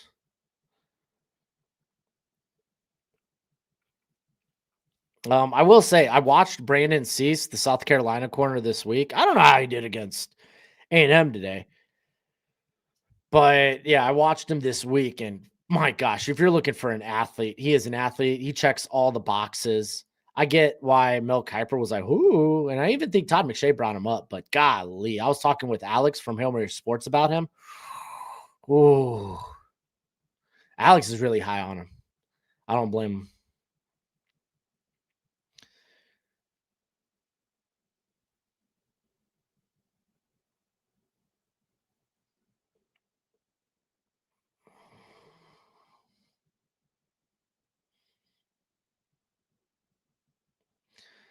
All right, 3rd and 10. Arch dropping back. Here's pressure. He throws it out to Baxter. Baxter drops it. He was really going to go nowhere after. The ball was high, but should have been caught. Is what it is. They're going to punt this sucker away. Georgia just. Maybe they go for it. Yeah, you go for it. Why not? Just go for it at this point. Why punt it? But yeah, Georgia's going to drain the rest of this clock. Make sure I get to bed at a decent hour.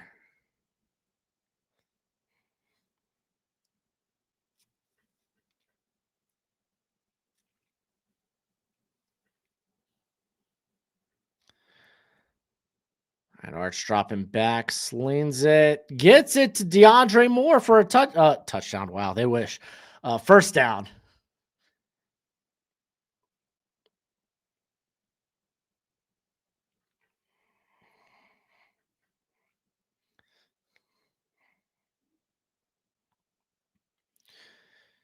Man, they're still bringing extra pressure on Arch.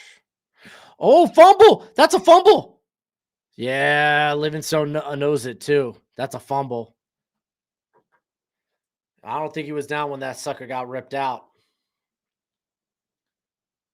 Oh, no, okay, knee was down, knee was down, knee was down. Shoot, the butt was down before that ball came out. The way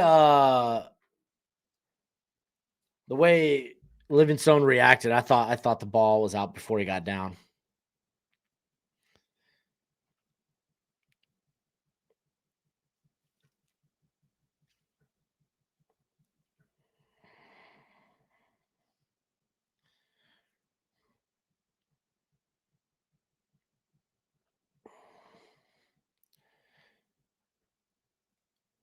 Jason, Jonah Coleman, those are the most ridiculous comps for Jonah Coleman I have seen.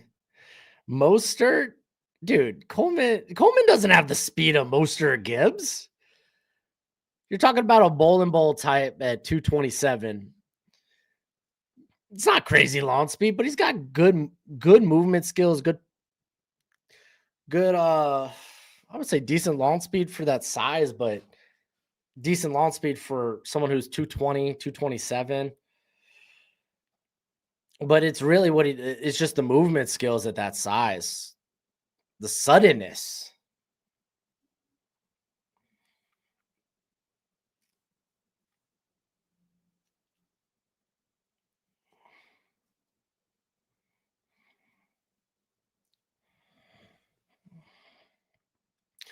Honestly, Jonah Coleman is closer to Ramondre Stevenson without the fumbles. And I'd like to think better vision, but I mean, if I'm just thinking about someone big that's light on their feet, that's kind of where my mind goes. Not a great comp off the bat. I'm sure there's a better comp out there I could find that's more satisfying. That's just the one that comes to mind.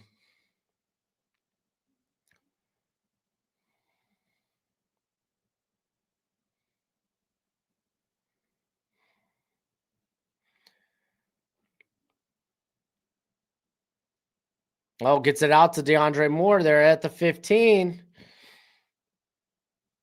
Yeah, Ramondre 6 foot. Yeah. Yeah. Coleman's like 5'9".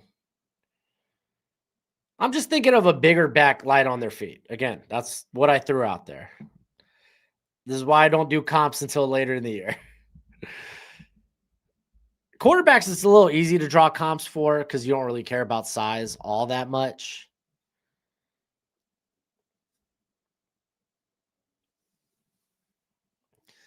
But when it comes to actual like skill position players, I like to look for size and athletic comparisons. Man, and throwing this sucker away.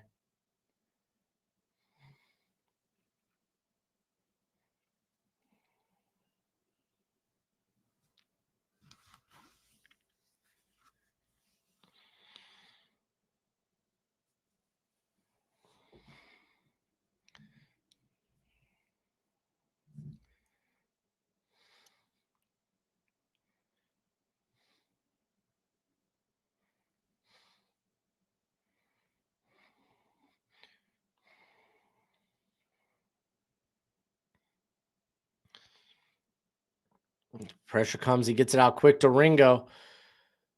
Ringo is going to be down at about the 11. Set up 4th and 6.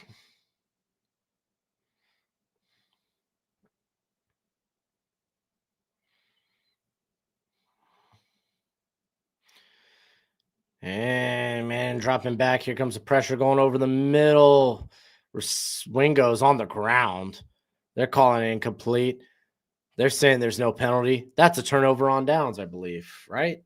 Or that's going to be a turnover on downs. Oh, no, it's 4th and 6 now. That was 3rd and 6. Excuse me.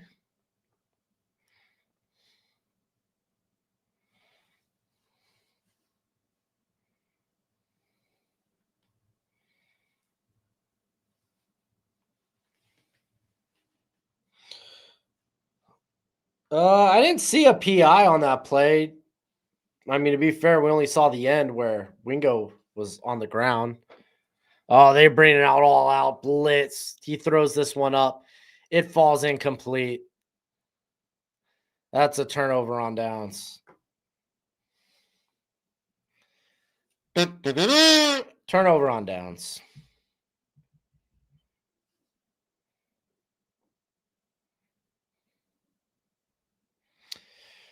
Thought Georgia would win, not by 25. Well, I thought they would win. That's the one that you got today, Gojo.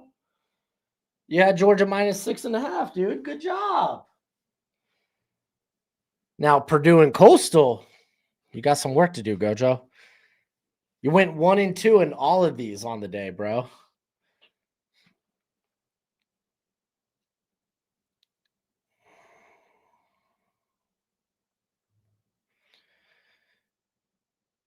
Oh, they hand this one off to Phillips. Loses a yard, but they're just trying to get on out of here.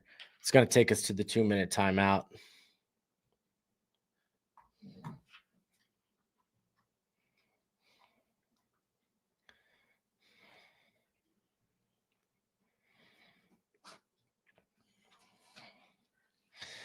Dang, French is going through it right now.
Woo.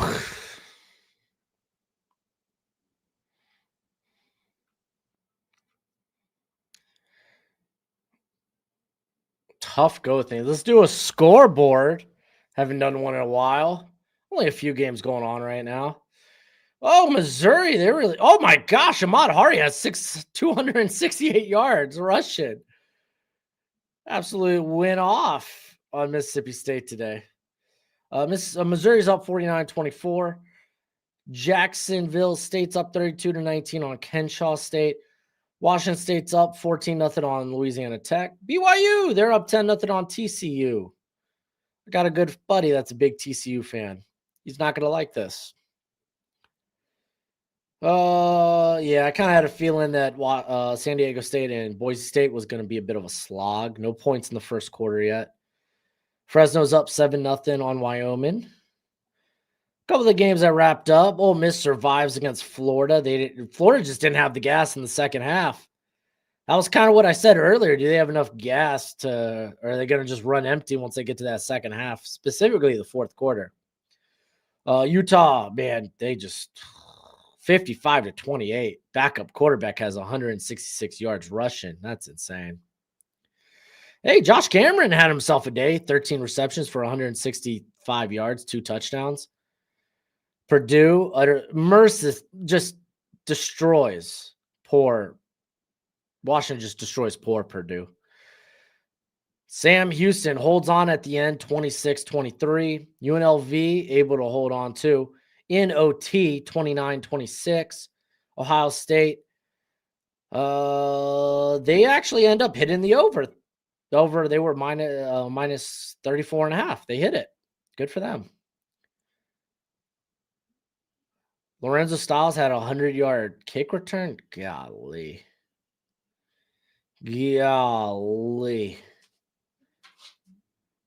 Florida State wins 34-14 against Virginia Tech. Any of these games that ended more recently?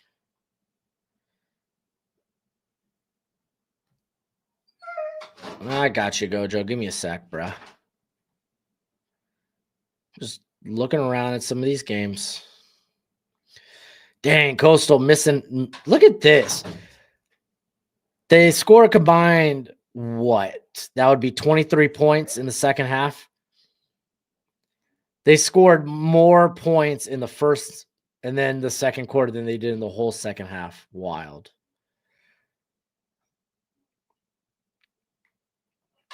All right, I got you, Coach.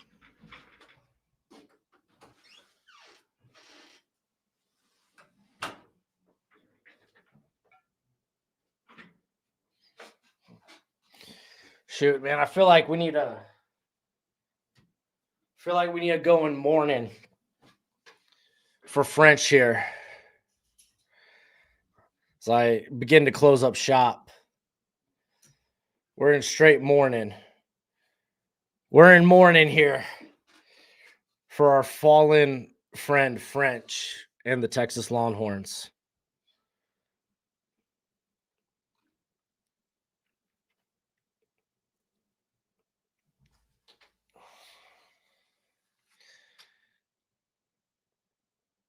Sorry, French.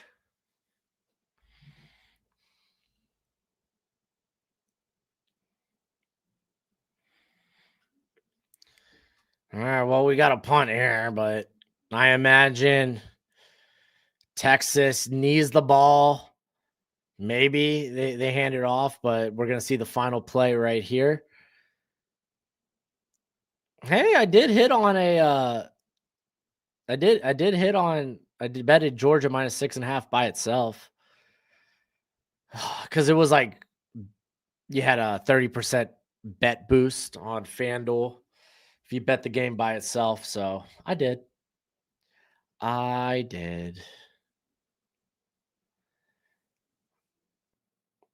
man, I don't know. Like if Texas lost this game closer, maybe their season not over. Maybe win at Texas A&M and then we have a discussion. Oh, they lost close at Georgia. Kind of wish this game was much closer. Handoff to Baxter. It goes for 2 yards. That's the end of your game, boys and girls. Ladies and gentlemen, that is your final. Had a hell of a game, though, with the Oklahoma-Alabama game. But there it is. There's your final. Georgia 35. Texas 10. We'll be back again, presumably next week, depending on the time, for Oregon. USC. Thank y'all all for hanging out. We got a 3-round mock draft going to be on the channel probably Tuesday. Alex from Hail Mary Sports is going to help me out with that sucker. We're going to record that Monday night. So be on the look for that. But as always, till next time, you be easy, my friends. Later. Quick shout out to the Magnolia Foundation. They help out families who have lost children. If you do want to donate to that, link is in the description. It's the pinned comment. If you're on the X, I put a link to it right below the stream, or you could check out my pinned post on X. As always, be easy. Enjoy the rest of your night. Enjoy the NFL tomorrow. May your fantasy dreams not be memes.